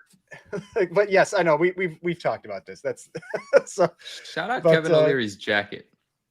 Oh man, yeah, I was cracking up about that post though. It's like, yeah, it's up 50% already. Great investment. Rob, I mean, what do you think about this? Like the Honus Wagner is sitting at $4 million, and another one coming out, and you got these Jordan cards that are supposed to be $1 million cards. I mean, are the vintage boys the Moon Boys as well? I thought nobody cared about vintage. Honus Wagners they do, and 52 Mantles they do. They definitely care about vintage, and there's Ryan laughed and said, yeah, absolutely, there's millions. There's so much money in the high-end sports card market. I don't know how much of it is real, how much of it is fake, but maybe it just all changes hands amongst a couple different people, which is probably likely. But the amounts on the high-end sports card side are insane. I know some of the comic numbers pop way off for the super, like the Action Comics and stuff like that, but cards, just the liquidity in cards just seems way higher. Yeah. Well, I'm going to come back to Kevin O'Leary in a second. We have to do our due diligence to talk about all the interesting stuff going on, but I want to talk about him when we get to our influencer conversation, because a lot of people out here calling me a dirty influencer when you got guys like Kevin O'Leary talking about $20 million cards. I mean, like that's real influence right there. But speaking of that, another thing that I think is interesting, guys, 26 days remaining. The Pikachu Illustrator sitting at $6.3 million. Logan Paul already made his money. It's the most expensive Pokemon card, or will be the most expensive Pokemon card ever sold. I thought we had to do a Illustrator watch. What are you guys thinking? 22 days left. We're going to have one more show, or maybe two more shows before this sells. But now people are starting to think, hey, maybe this is going to get to $10 million. Well, he turned down a $10 million offer from an OnlyFans model. Yeah. I think there's a lawsuit against him about this already because of the whole liquid marketplace situation. So we talked about that. Yes. Well, but I don't think there was a lawsuit at the last time we talked about it. Like I think some people, I don't know if it's class action or what's going on, but yeah, there's definitely, like we talked about the questionable nature of how he reacquired it, but I think those people are maybe now deciding that they want to take legal action to see if they can get a piece of this sale. I think that's good. They should try to do that. What's the most interesting thing about this card? The card is very cool. The number it's going to achieve is very cool. It's this notion of just because one individual is able to sell something for that price doesn't mean that the next one will, or doesn't mean that someone else would have been able to. Like, all the marketing in the world is behind this card. And I mean, it's remarkable to see. You know, it's on Netflix, it's all over YouTube, it's on news channels. You couldn't get a better rollout for your sale. And it's going to do well. It's already doing well. It's going to continue to do well. But can we talk a little bit about some of those like private offers? Like if a card's already at auction, you're not going to take it off of auction anyway, right? So what is the point other than just to Marketing. create this more confidence? Like the question I'm asking is any of that real? Like, oh, the card's already at 5 million and it's already at auction. You're not going to pull it from auction, okay? Oh, I'm going to offer $10 million. Well, by design, the offer is going to be declined because the card's already for sale, already at auction. So it's just more marketing. It's just more creating a value out of thin air. Is it not? Or do you guys think there's some legitimacy to that? And even prior to the 10 million, I thought this was very interesting. Before it had even peaked 5 million, there was that reel that Logan put out about saying that he got a phone call from an individual that asked if Logan would be interested in accepting a $5 million irrevocable bid, which was so fascinating to me because the idea of an irrevocable bid became defined for me. And that's a very intriguing mechanism for me. I really actually like that idea. And so what happens there is, if I remember correctly, is if you place a bid for $5 million irrevocable, that means if the public bidding doesn't get to 5 million, you have to buy it for the 5 million. That's the risk you're taking on. But if it goes above 5 million, since you were willing to show that confidence at a 5 million irrevocable, you get 10% of the upside, without buying the card. And I think that's so fascinating. So learning about an irrevocable bid was very cool, and it got my wheels going or whatever. About I'm going to how give that you would an work. irrevocable bid on your Malibu Sun. Please do, bro. Like, I would love that. If someone like legitimately wanted to, I'm going to play that game. That's a gamble on both sides, and that's really exciting, actually. But the point is, do you think that was even real? Do you think any of this is real, is the question. I wouldn't believe anything that comes from that camp. I side eye anything in the high end. There's like an automatic. I don't care what auction house it is. Anything on the high end, I'm at least somewhat like, what's going on here? Is it as blatant as it appears? It's just like, man, there's no regulation. No one's going to tell them to stop, so they just have their way with the market. Pretty much. Wow. Yeah. Why not? Well, it's interesting because with the high end, we're kind of in this place where you got Kevin O'Leary doing a lot of content. You got Ken Golden and Logan Paul obviously doing a lot of content with their Pokemon card, as they should. This is, if you had your Pokemon card up for sale, you would probably be sharing the posts and wanting people to know about your auction. So that makes sense. But it does kind of, parlay a little bit into this interesting topic about influencers. And every now and again within the collectible space, influencers become hobby villain number one. And I made a video earlier this week about a viral video kind of going on within the Magic the Gathering trading card space. Kind of started off of this Reddit thread right here, but I want to read this thread and kind of recap the video a little bit, and we can have this conversation. But thoughts on WotC seeding packs to influencers. This user said, I think this video is pretty compelling evidence that WotC is seeding hit cards, in this case, fractured foil, to large subscriber channels. I watch a lot of pack openings, and this has been pretty consistent for the last few sets. One channel I watched, the YouTuber opened something like 190 collector packs of Avatar and not one neon ink card. And then the Command Zone, which I think he's implying is kind of like a shill influencer or whatever, puts out a video, which I can't seem to find right now, of them doing a collector battle. And oh, look, Josh pulls a neon ink Ong. I'm in agreement that they don't know that they're being seeded these packs, but it smells pretty fishy. The video that he is referencing is a YouTuber who basically went through every single YouTube video that has gone out of this new product for Magic the Gathering. I realized that I didn't actually have this Reddit thread pulled up for you guys this whole time as I was reading it, but you guys get the idea. The point being that he went through every video and kind of, at least anecdotally, pointed out that it seems like the influencers who have a affiliation with this company are being seeded product, whether they know or not, to have interesting pack rip pulls and hits. And so it gets really exciting. And then when it can get clipped and shared and all these sort of things, I made a video about it. I talked about how I don't know if it's so explicit But I would say that if I had my own trading card company, I mean, I would be having conversations about it in my marketing department. I would certainly be thinking about it. But what do you guys think about kind of this concept? Maybe Rob, you can talk about this. You know, influencers, pack ripping, pulling one of one's chase cards. Is it all fake? Loaded boxes, the number one favorite topic of the tinfoil hat brigade in the sports card world. They love this topic.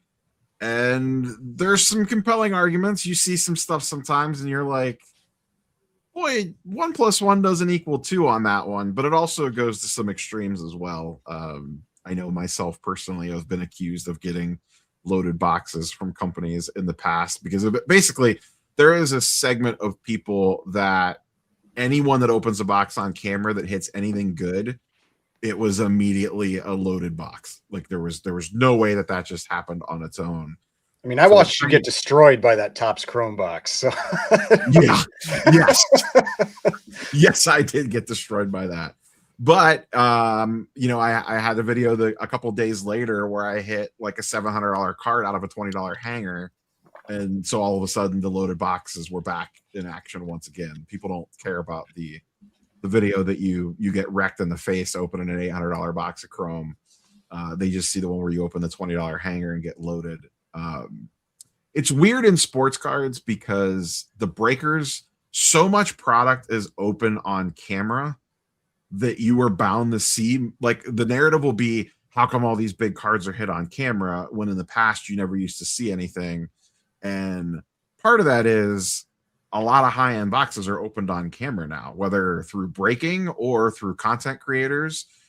And really anyone could be on YouTube. Like even if you weren't a content creator, if you're opening an expensive box of cards, like why wouldn't you record a video of it? Like everyone is on social somewhere. It helps your cost. Like that's the dream for, like, I feel like for a lot of those content creators is where like the money you make from the video covers the cost of the product you just opened. You know, $80 that I made on the $800 box did not help a ton. Well, yeah, for that case. But there's like, I mean, there's like a lot of I know what you're saying, like Pokemon channels I watch where they make more than their cost out of opening it, so they open it. You know, like I watch like Pokerev, and he gets wrecked on product all the time. And there's a difference, but he's making so much money off those videos and everything that it doesn't matter. Right. Yeah. And there's ways that you can, I mean, I have done video breakdowns where I open boxes. And the thing with a box opening is if you're smart about it, a single box opening can be multiple pieces of content, because it's like, here's what I got out of the box. Here's what I sent to grading. Here's what I got back from grading. Here's what I sold. Here's how much I sold it for. Like I've gotten 4 to 5 videos out of one box opening in the past. And then, you know, that content starts adding up. You got all the content out of it. Maybe you make $50 a video. Like then it starts to kind of add up a little bit that you can offset some of the costs. Plus it's tax write-off then at that point. There is a lot of little angles that you could work there for sure. But most people, you have to get pretty good views on stuff to offset, especially sports card boxes are so expensive these days. Yeah, I mean, like, so just kind of want to respond to a full-time card content creator, by the way. Well, like the comment from some bald guy 70 in there where he said they make so much more on sponsors and AdSense. Like you do have to be a large channel. Like I mean, I have a very, like, I think most of us on screen here have a very good idea approximately what you make per view based, and it can vary based on how long the video is and that kind of thing. So I can make very educated estimates on how much that content creator made on that video, and if he, you know, lost money or not opening $1,000 of product, you know. And you have to get some pretty serious views. Like if you're opening $1,000 box, you need to get like probably 100,000 to 200,000 views. Niche will vary. I know, you know, I've said this publicly before. For me, about 100,000 views equals about $1,000 typically in AdSense revenue. Yeah. That can vary depending on the month, because there's a lot of weirdness. Yeah, for sure. AdSense, it's not perfect. But at least in the sports card niche, you need 100,000 views to make $1,000. It's not always about it's not always about the views and the sponsorship stuff, is it? Like a lot of times it's sort of like if you are a hobby store or you are a dealer, like it just is obvious that you should be making content as well because you're already going to be doing this work. So essentially this is like a loss leader commercial for you. Even if you don't get hits in the boxes, you're still pushing people to your Whatnot stream or to your comic book store or to your trading card store or whatever you got going on. You're still pushing people in that direction, so it's worth for you to film the content. But like kind of going back to the broader topic, which is like are people getting seeded boxes? Are influencers opening up this stuff? I don't know. I mean, it's one of those things where I feel like I don't know if it's so explicit that a company would do it, but at the same time, I'm just being honest. If I was a company and I knew that I was going to do some bigger event or some bigger pack rip poll or whatever, maybe I don't care if Manu pulls the $10,000 card. That I'm not so concerned with that. What I'm actually concerned with is what if you literally open up like 3 boxes in a row and it's literally like the same card printed over, like the worst possible thing. Like that's what I'm actually scared of. And so when it comes to like when you open those blind bags and got yeah 3 covers in a row, yeah, like, that's how it's genuine, because I went to the comic book store and I just bought them. But like those are the things that I have to imagine that if there's seeding going on, it's like the preventing the bad PR seeding that I feel like people are thinking about most. But I don't know. What do you guys think about this? Or Manu, what are your thoughts on maybe even the broader topic of influencer culture right now in the hobby? Well, an interesting thing about the influencer culture in the hobby, like I think Neo said it, and then people in the chat agreed here. But and by the way, I guess I'm not seeing all the chats. So all of our videos have separate chats going on, and I don't see them all. Anyway, the idea that an influencer can afford to take a loss on a product that they're opening is actually a very important thought. And anybody being influenced by that influencer should be fully aware of that.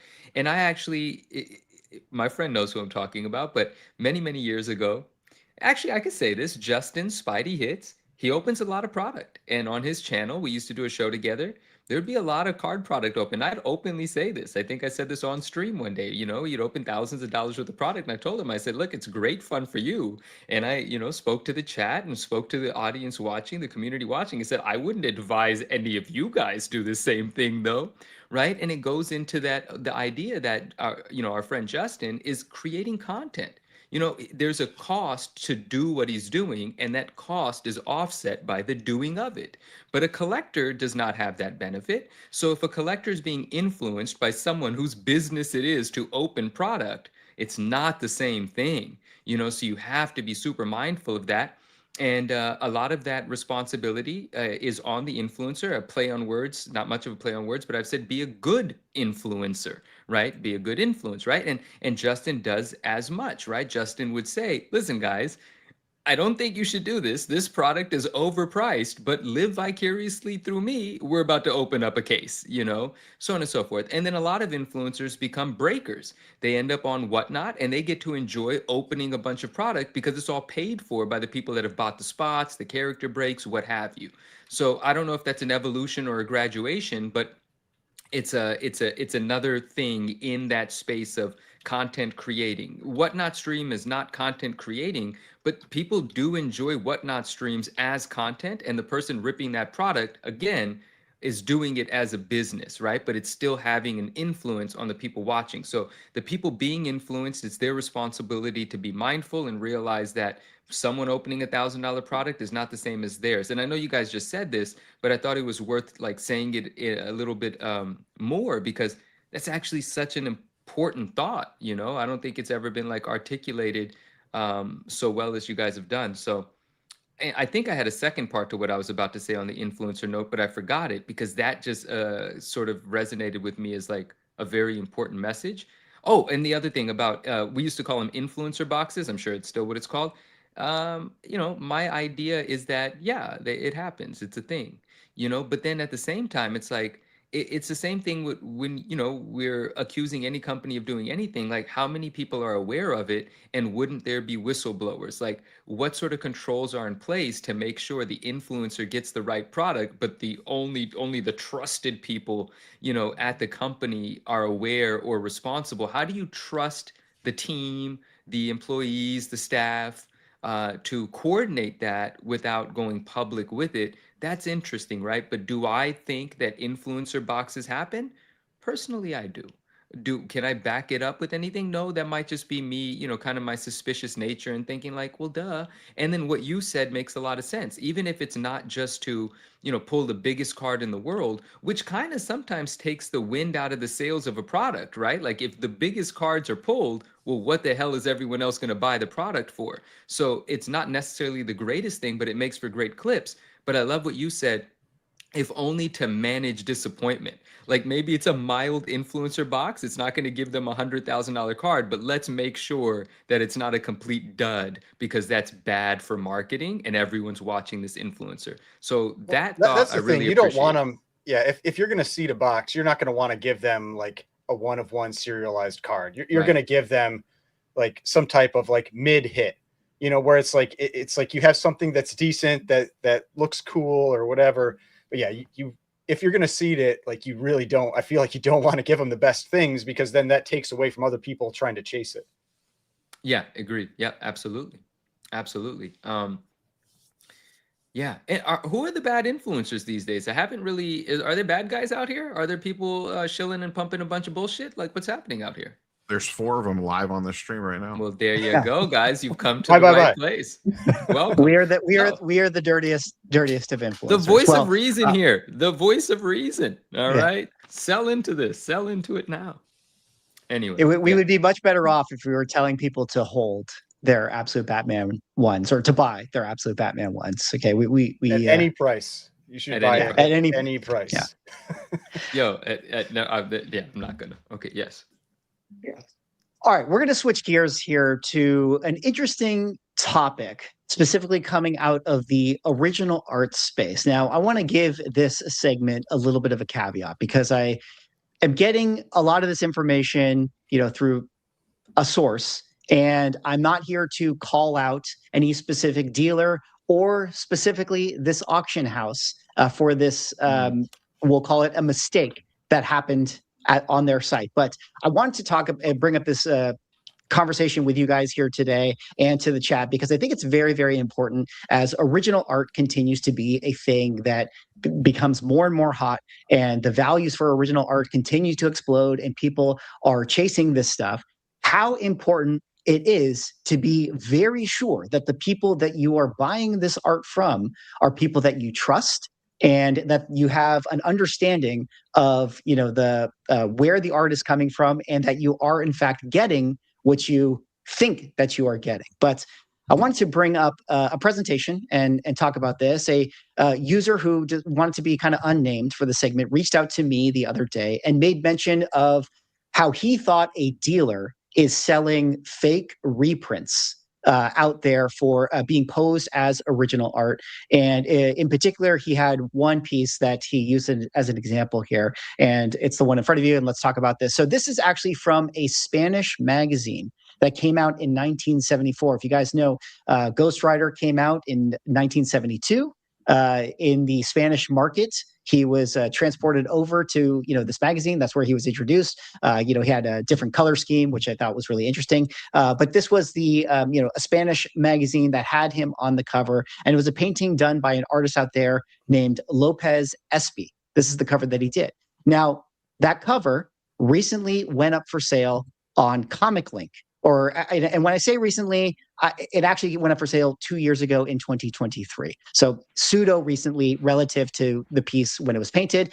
This is the original art piece. And Comic Link advertised it. It ended up selling for $3,169 with 27 bids. The head of it, the title of it says, Superheroes Presenta #2 Cover Painting.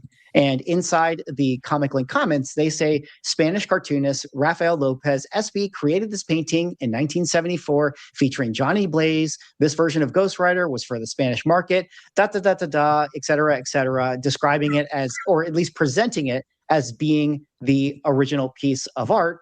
That would be all well and good, except for the fact that it is not the original piece of art, seemingly.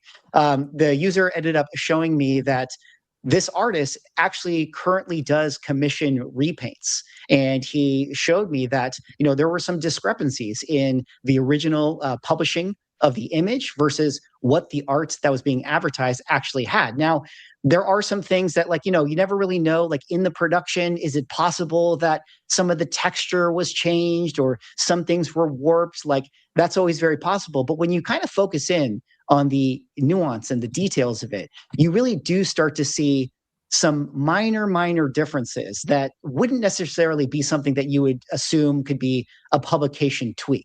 For instance, where Ghost Rider is sitting above the seat, there's kind of a little angle on the left side, which, I realize, what we're talking about here, but this is important stuff, Ryan. Okay, keep it together. Oh, God.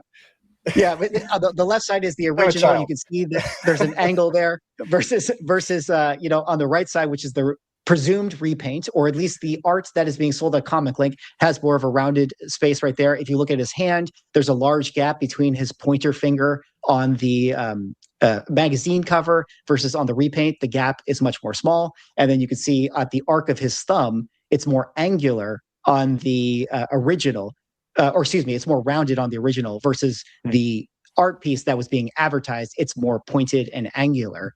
So Definitely different. Definitely. Yeah, definitely different. Minor details different. This goes on that he shared with me text messages of actually Lopez doing the repaint, which I don't know where he got this photo. Maybe you could say that this is maybe he just posted it on his Instagram because the thing was going up for sale. Nobody really knows. And I'm not saying that he is the seller, but the point is that he is showing that he does do this commission work. And he sent a text message thread talking about how he reached out to the dealer and asked him, like, hey, like, what's going on? Like, it seems like you're selling this thing. Was this your piece? And the dealer admitted that it was a repaint, but he said that he sold that repaint to someone else, and that repaint ended up on Comic Link. So perhaps the person who bought this thing from this repaint dealer was the one who consigned it to Comic Link, but Comic Link didn't catch that. Although it is a little bit fishier when you go to the repaint dealer's website, where this is in Spanish, but I thankfully got ChatGPT to kind of translate for it. But, suffice to say, he sells these repaints from this artist, and he advertises in the header that this is an original painting. But then in the description, it's like in small print, repaint.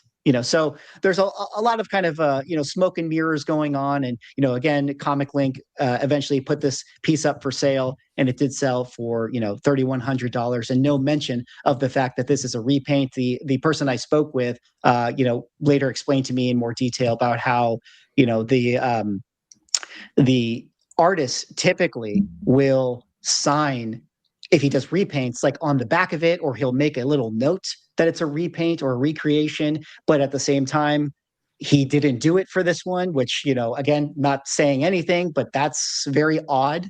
Like, what is the situation here? And I guess I kind of wanted to throw it out to you guys as, sort of a interesting conversation, this idea of recreations and repaints and fakes being sold out there, and how you just got to be really careful now that everyone's jumping into this original art space. But I'll kind of throw it to you guys. What do you guys think about this story?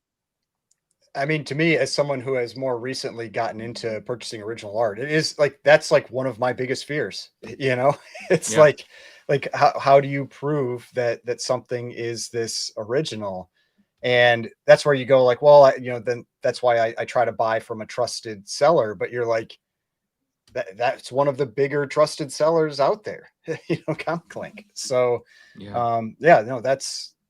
it's concerning. Like, it's like, you have to know this stuff happens. And we've talked about this for, like, anytime there's you can make money somewhere, there's going to be crappy people out there that are going to take advantage of the situation. You try to protect yourself, but like, it's like, I guess you just have to know now, like, if you're looking at buying some original piece of art, like, I guess find the original, like the original published piece, and do a close-up compare. You know, if you're really looking at bidding on it, like maybe that's on you now, at least to some extent. Which sucks. It always sucks when people ruin things, you know, but it's the case all the time. Yes, like do things slip by even the larger, more established auction houses? You have to imagine they do, right? I love what Ryan said. Like, if there's a piece you're going after, try to do as much research and due diligence as you can. Don't just take the word for the organization selling it. It could have gotten by them. But you put up on the screen a moment ago something from Brian McClay, Beyond Wednesdays. What up? There are some major counterfeiting claims coming, and it's not this story. Just wait, brother. You hooked me, hook, line, and sinker. I'm so here for it. I'm so eager to hear what you're going to be sharing with us. Yes. So regardless, yeah, about this story, I think the evidence that's been provided, it adds up, right? That is absolutely a recreation. And like some of our friends in the chat have said, recreating a painting, no harm in that, as long as it's being sold as a recreation, right? And even from that dealer's site, not the artist himself, but the dealer site where it says original painting, of course, that is true. It is an original painting. It is painted. But it's a recreation of the published work, which in the finer print, they've made note of it. And it would make total sense that the artist himself, knowing that there's an original version associated with the published piece that would be the most sought after, that if he were to recreate this, just to assume that it could create confusion elsewhere, it should be signed differently or indicated as such. And it's probably best practice, and it's probably something artists commonly do to make that differentiation. And it is interesting that that wasn't done on this piece. But again, don't know the artist, don't know much more than what was presented here. And I hope the artist doesn't have anything to do with it. But this thing that we've briefly spoken about, and I'm not calling anybody out, but sometimes I myself have felt this way. So I'm not even speaking for anyone else. I'm speaking for myself. When there's an artist, a talent that I really appreciate, I tend to forget that they're human, right? And humans are susceptible to all kinds of greedy stuff. Who knows what's happening in their mind? Who knows what sort of person they actually are, right? And I jokingly said to you, just because you're good with a paintbrush or you're good with a pencil, it doesn't mean you're a saint. It doesn't mean your moral compass is, well calibrated, right? You're just as able to lie and steal as anyone else, and you happen to be in a position to print money, should you choose to. And one of the examples that I gave, and I know you guys hate when I don't name the artist, but I'll follow up with you about this, but I can't name the artist because I can't prove what I'm about to say. It's just a memory. But I remember an artist was releasing some recreated work. Like, this was a whole series of things that were recreated, and it was known to be. But to accompany those, there were photographs taken of the preliminary art from when the original versions of these recreations were done, right? The recreations were done because the original versions were super popular and super memorable. But prior to those original versions having been made decades ago, there were like preliminary sketches. I remember watching an interview, and I just have the memory, I've never been able to find this interview again, of this artist saying that when he was preparing the photographs for these recreations to pair up with the preliminaries, he never found all of the preliminaries, and he whipped some up for the sake of having the pairings of the pictures. Now, he was open about saying that, right? Like, this was an interview that I remember watching. For some reason, I can't find it. Maybe I can't find it because it's been taken down. I don't know. But I haven't been able to find it. And then those preliminaries were offered for sale, all of them. And not once was it mentioned that some of them, as I remembered from what this artist said, were recreated so that he can have the photos. And that never sat well with me. I was like, wait a second. I heard you say you made some of these just recently, but now that they're all for sale, you're claiming they're all the OG stuff. So do artists take advantage of their celebrity, the desire of collectors to own their stuff, and they know it's kind of easy for them to get away with it? I think they do. I would hope majority of them don't, but it definitely seems like something that happens. And this evidence here of going through like, a major auction house definitely causes some concern. And I myself, like Ryan, recently into original art, I'm going to be paying a great deal of attention. I did buy a painting recently of a published cover, and well, recently 2 years ago. I just haven't shown it to anyone. And one of the things I was so excited about was I ended up buying it directly from the artist who had it since 1994 when he painted it. And I said, can I get like a letter of provenance, right? And I didn't know how beautiful a letter he was going to provide me, but it's like the coolest thing ever, right? And so like that's going to help if and when I move that piece onto someone else, we'll have like legitimate provenance, at least more than some pieces might come with. So provenance is super important and something to make that connection. I didn't mean to talk for this long on it, but yeah, definitely not good, and probably happens way more than we think. Well, I mean, a perfect example of this, and I think we've touched on this maybe in a prior video, but it was the whole like the Pokemon preliminary cards that that came out, and those like came from one of the original creators. Like that's my understanding of that story. And if I'm wrong, correct me, someone. But like it was like he was involved in that, and it's like, how do you like you just like you would think that that person would have the best interests in mind for that, that item that they're putting out there. But you never know someone's financial situation. You never know what they like, where they are, and like what the, and so that type of stuff, like you can't necessarily trust. I mean, anyone, like, cause you'd have to think like that person probably is doing fairly well. And so it's always it's just, you gotta be cautious, like, be careful about all this kind of stuff. But man, like the other thing, like I was just thinking, like with, that if that artist like put some type of notation on there that differentiates it or not, like, I mean, yeah, it'd be good if they did, but also a lot of people just assume the best from someone, like they're creating something for someone, and they're never, it's not crossing their mind that, oh, this person down the line is going to try to take advantage of this situation. Like there's a lot of people that just assume the best in people. And I mean, that's great to have people out there that are like that. But the reality is, like you don't know 2 people down the line, 5 people down the line, 10, like at some point that knowledge or that connection gets lost. And then how do you differentiate it? It's a very fair point, because a lot of the artists are very unaware of the collector market, and they don't realize like how important the provenance is a lot of the times. But it kind of also ties in, this reproduction painting with another story that kind of broke. And I kind of want to just quickly bring this up to circle it back to some of the broader conversation. This is an article out of The Beat, but Cadence Comic Art. If you guys don't know, Cadence Comic Art used to be kind of a representative of a lot of like current working artists. And there was a big lawsuit that kind of came out where a lot of the artists were like making posts about how I'm no longer affiliated with Cadence, and they don't represent me anymore. And there was like a big uproar in the community because a lot of people who had gotten commissions from artists were not getting their commissions, or like artwork was being sold. But then it was like, wait, I didn't know that you sold that. And there was a lot of craziness going on.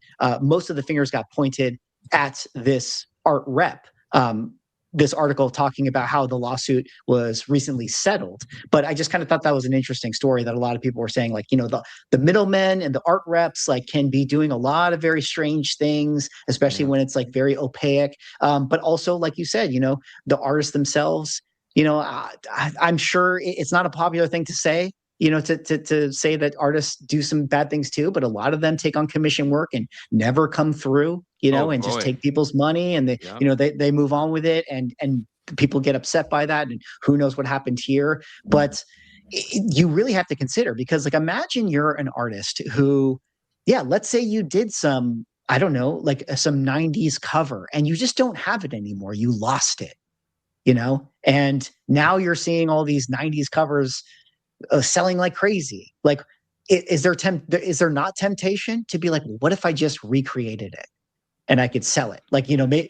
you have to think about that stuff. I mean, I don't know how easy it is to recreate, say, a classic Copper Age cover. There's gonna be so many eyeballs on that. But let's say it's like a 2005 cover, or like a 2011 cover, some of those ones that like might be a little bit easier to get away with. And also, Derek mentioned in the chat, there's a lot of people who do digital art right now.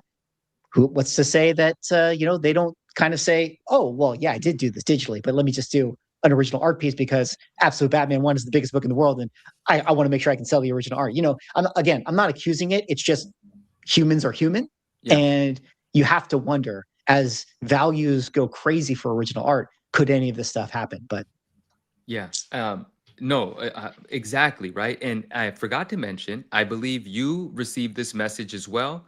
I received this message, and I do believe the individual asked to remain anonymous, but I haven't gone back into that message. There's some more information that was provided to me. And Brian, if this is what you're going to talk about, I feel like you're going to go way in depth about it. So I want to hear it from you. This is not going to be a spoiler. This is just going to be a teaser then to kick it off to you for when you do cover it, because I want to get all the information.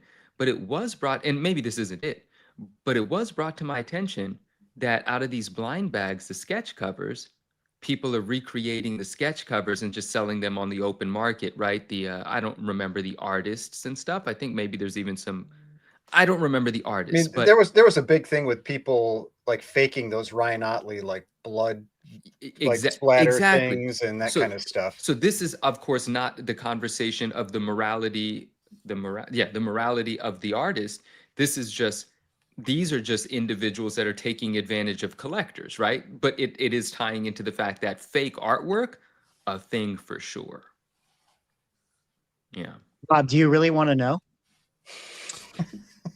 I remember the first time I went to, I think it was Heroes Con in like 2022 or whatever. And I saw an original artwork table, and then I saw the prices of original artwork. And my first question, I forget who I was with. I was just like, so you guys just kind of like trust that none of this is like fake or real, or like, how do you know that this is what they say that it is? Trust like me, a random OA page from some random, not like a cover, but just like a random page from a book from, the Copper Age or whatever, from a some random Avengers or X-Men book that has no real significance, selling for thousands of dollars. And there's just like no authentication, no grading, no slabbing, no nothing. It just, the first time I saw it, I was like, this is the Wild West. What's so fascinating about that? Well, maybe not so fascinating about it, but no one knows this happened because I didn't talk about it until I knew, what was happening. But Swag knows. There was just a member of the comic book community that you would not expect to have. You would not expect someone to contact this individual and be like, here's $10 million worth of original art.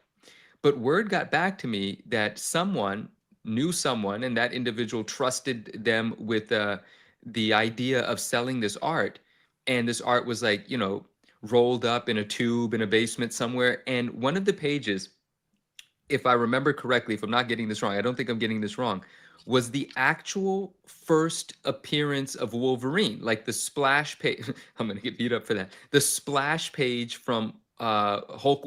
That has sold on Heritage before. Right. So, and so that was interesting as well, right? But that's the funny thing about it, because someone was trying to convince someone of these massive pages being real. And if I remember correctly, it was Tom Fish. I think that's his name. This is a massive collector in original art. And he's on Comic Art Fans and stuff like that as well. And a friend of mine, I think it was Rohan back in the game comics, shout out, I think it was, reached out and he was like, yo, do you own this this page? And homie very simply was like, yeah, whoever's telling you they have it is full of shit completely. Thank you. Bye. Like he was just like, yeah, I own it. It's still with me. It's not real. But that's like, how are you trying to manipulate someone into the biggest pieces in the world as if the owner is not going to make you aware that they own it? It's just interesting. But I think the trick is what Swags was saying. It's the stuff that's doesn't have a lot of eyeballs on it, or that the artists might know doesn't exist because they remember throwing it out, or like that's the sort of stuff that gets tricky. Or even maybe it's stuff that they're not 100% sure on, but it's so obscure that it's like, who's ever going to find it? And then it becomes he said, she said anyway, because who are you going to believe? Then it comes down to which person are you going to believe? There's Voltron Matt. Yeah, but in this idea of like an artist just being able to whip up a prelim, I mean, a prelim is a pencil doodle on a piece of paper, right? And depending on how popular the artist is, it's $1,000, it's $1,500. You could just do that every morning if you wanted, you know? Like, who's doing the forensics on the pencil to know what year the lead is from? Like, I guess you could on the paper, right? That's the thing people can do, you could, correct? you could. I think you can. I absolutely think you can. Yeah. Well, very interesting story. You know, I'm sure there's a lot of interesting OA scandals out there, and you know, again, it's something that I want to keep my eye on, because as OA continues to be more and more of a mature market and more people get excited about it, you have to imagine that there's going to be some bad actors out there in the hobby, and just got to be careful. And I just wanted to make everybody aware about it. But yeah, I think we're kind of coming up on the end of the show here. Let's kind of rapid fire through the last couple topics I wanted to talk about here. I don't know if you guys have been paying attention, but the Todd McFarlane signed books starting to get It's done. blowing up my feeds. Everybody is posting their books. They're getting Yeah, everyone's posted their books. Shout out to Black Market Comics. He did all right. Spawn number 1, 9/8. Spawn number 1, 9/8. Spawn number 9, 9/8, 9/8, 9/8. So I don't know, guys. Is the speaking of the market being able to absorb this stuff, like, what do you think is going to happen with all these Todd McFarlane signatures that pop up on eBay in the next couple weeks and months? It's going to be a great time on eBay for Todd McFarlane collectors, because the signatures I'm seeing coming out of this one, like the full Todds, he's taking his time with most of them. I've seen some really good ones. I saw my things getting signed on one of the videos, and I was damn excited about it. I think we talked about it briefly. I wasn't able to make the cut for the thing, right? But then it reopened and I got all my stuff in. So that was kind of fantastic. And by all my stuff, it's not that many, but and that scroll logo, the kind of the vintage scroll, it looks quite classy on that label. There's going to be some beautiful books out there, and prices are going to be super competitive because it's about to get flooded. So there's going to be an opportunity to buy some great books with a great, very appealing signature at, you know, pretty fair prices. It's not going to go crazy. I myself submitted some rather unique things where I have no idea what they're worth, but some things in multiples, I am going to be selling them as well. But some of the standard stuff, it's about to be fun, you know, like the Spider-Man number 13, one of my favorite books, Black Suit Spidey, in a newsstand signed by Todd. I love it. And 1 year after the signing, someone had it signed in red. And on that cover, there's a bunch of little red spiders, but you don't really think about it. But when the signature's red, it brings those spiders to life. And I was able to buy it from someone that submitted it, and they didn't appreciate how valuable it was to me because of how incredible it looked. And then a great friend of mine in the community paid me a nice amount of money to own it himself. Like, I maximized my profit. I was just going to joke that you were shilling something to sell for the future. Oh, I've already sold it. So. I've already sold it, right? But the point that I'm making is, on eBay, people are going to be competing with other like items. But for someone that's focused on the details, like this is an exceptional example of whatever it might be, once the eBay stuff is done, 5-6 months later, the best of the best can sell for well more than what you paid for it, is what I'm saying. So it's going to be a fun time. I'm excited for everyone getting their books back, and my own too. It's going to be cool. Yeah, I'd say keep an eye out for like auctions of that stuff, because that's where you're going to find the deals. Because I mean, every time he's done one of these signings, like, yeah, you get like a little correction in prices, but people just love Todd McFarlane stuff, you know, and it's going to go right back up. And the fact that, like you said, all these are the full Todd, you know, I think that's really going to help them. I wanted to comment the one thing that I thought was really cool that I learned from this signing, from following CGC and like the post they were doing. I did not know that Todd McFarlane was responsible, and then like Capullo did the pencils for it, for the Korn Follow the Leader cover, like the Korn album Follow, like that's like my 90s, like, like one of the CDs I absolutely owned. And when I saw them post that and Todd had signed it, because he'll only sign stuff he's worked on, I looked it up and I was like, holy crap, like he was the one that I guess like it was his concept. And then Capullo did the pencils for it, and a couple other people did the inks and everything. But like, I thought that was awesome. That was super cool to learn that, because I never appreciated that when I was a kid. Dude, so when we you know say what you're it, submitting on the next signing. I don't think they grade CDs, CD cases. That would be pretty amazing, though, wouldn't it? Yeah, I mean, maybe they will. Maybe that's the When- next thing CGC is going to grade. When you is, mention it and CDs. I pulled it up, I think I've heard that mentioned. It just didn't register. But when you mention and you pull it up, you see Todd and Capullo all through that thing. Like it's immediate once you know to look for it. That's very cool. But yeah, I just thought I'd mention that. I That's figured dope. there's some other people in here that are that maybe that takes them back to the 90s. So Yeah. Yeah, For sure. absolutely. Well, it's going to be a risk-on environment for people buying up Todd McFarlane signatures, and it's also going to be a risk-on environment for people buying up Lego's first ever Pokemon collab. Rob, are you all over this? The thing that's going crazy for this is the gift with purchase on the big Lego set, because those are limited releases, and that is selling for, I think last I checked, almost $300 for the free gift with purchase that you got if you pre-ordered the big $650 Lego set. it's like the I can't remember what it's Badges. called. Well, no, I thought it was I thought it was like the little computer thing. I don't know why I'm completely blanking on what it's called. I thought that was like the secondary set that was.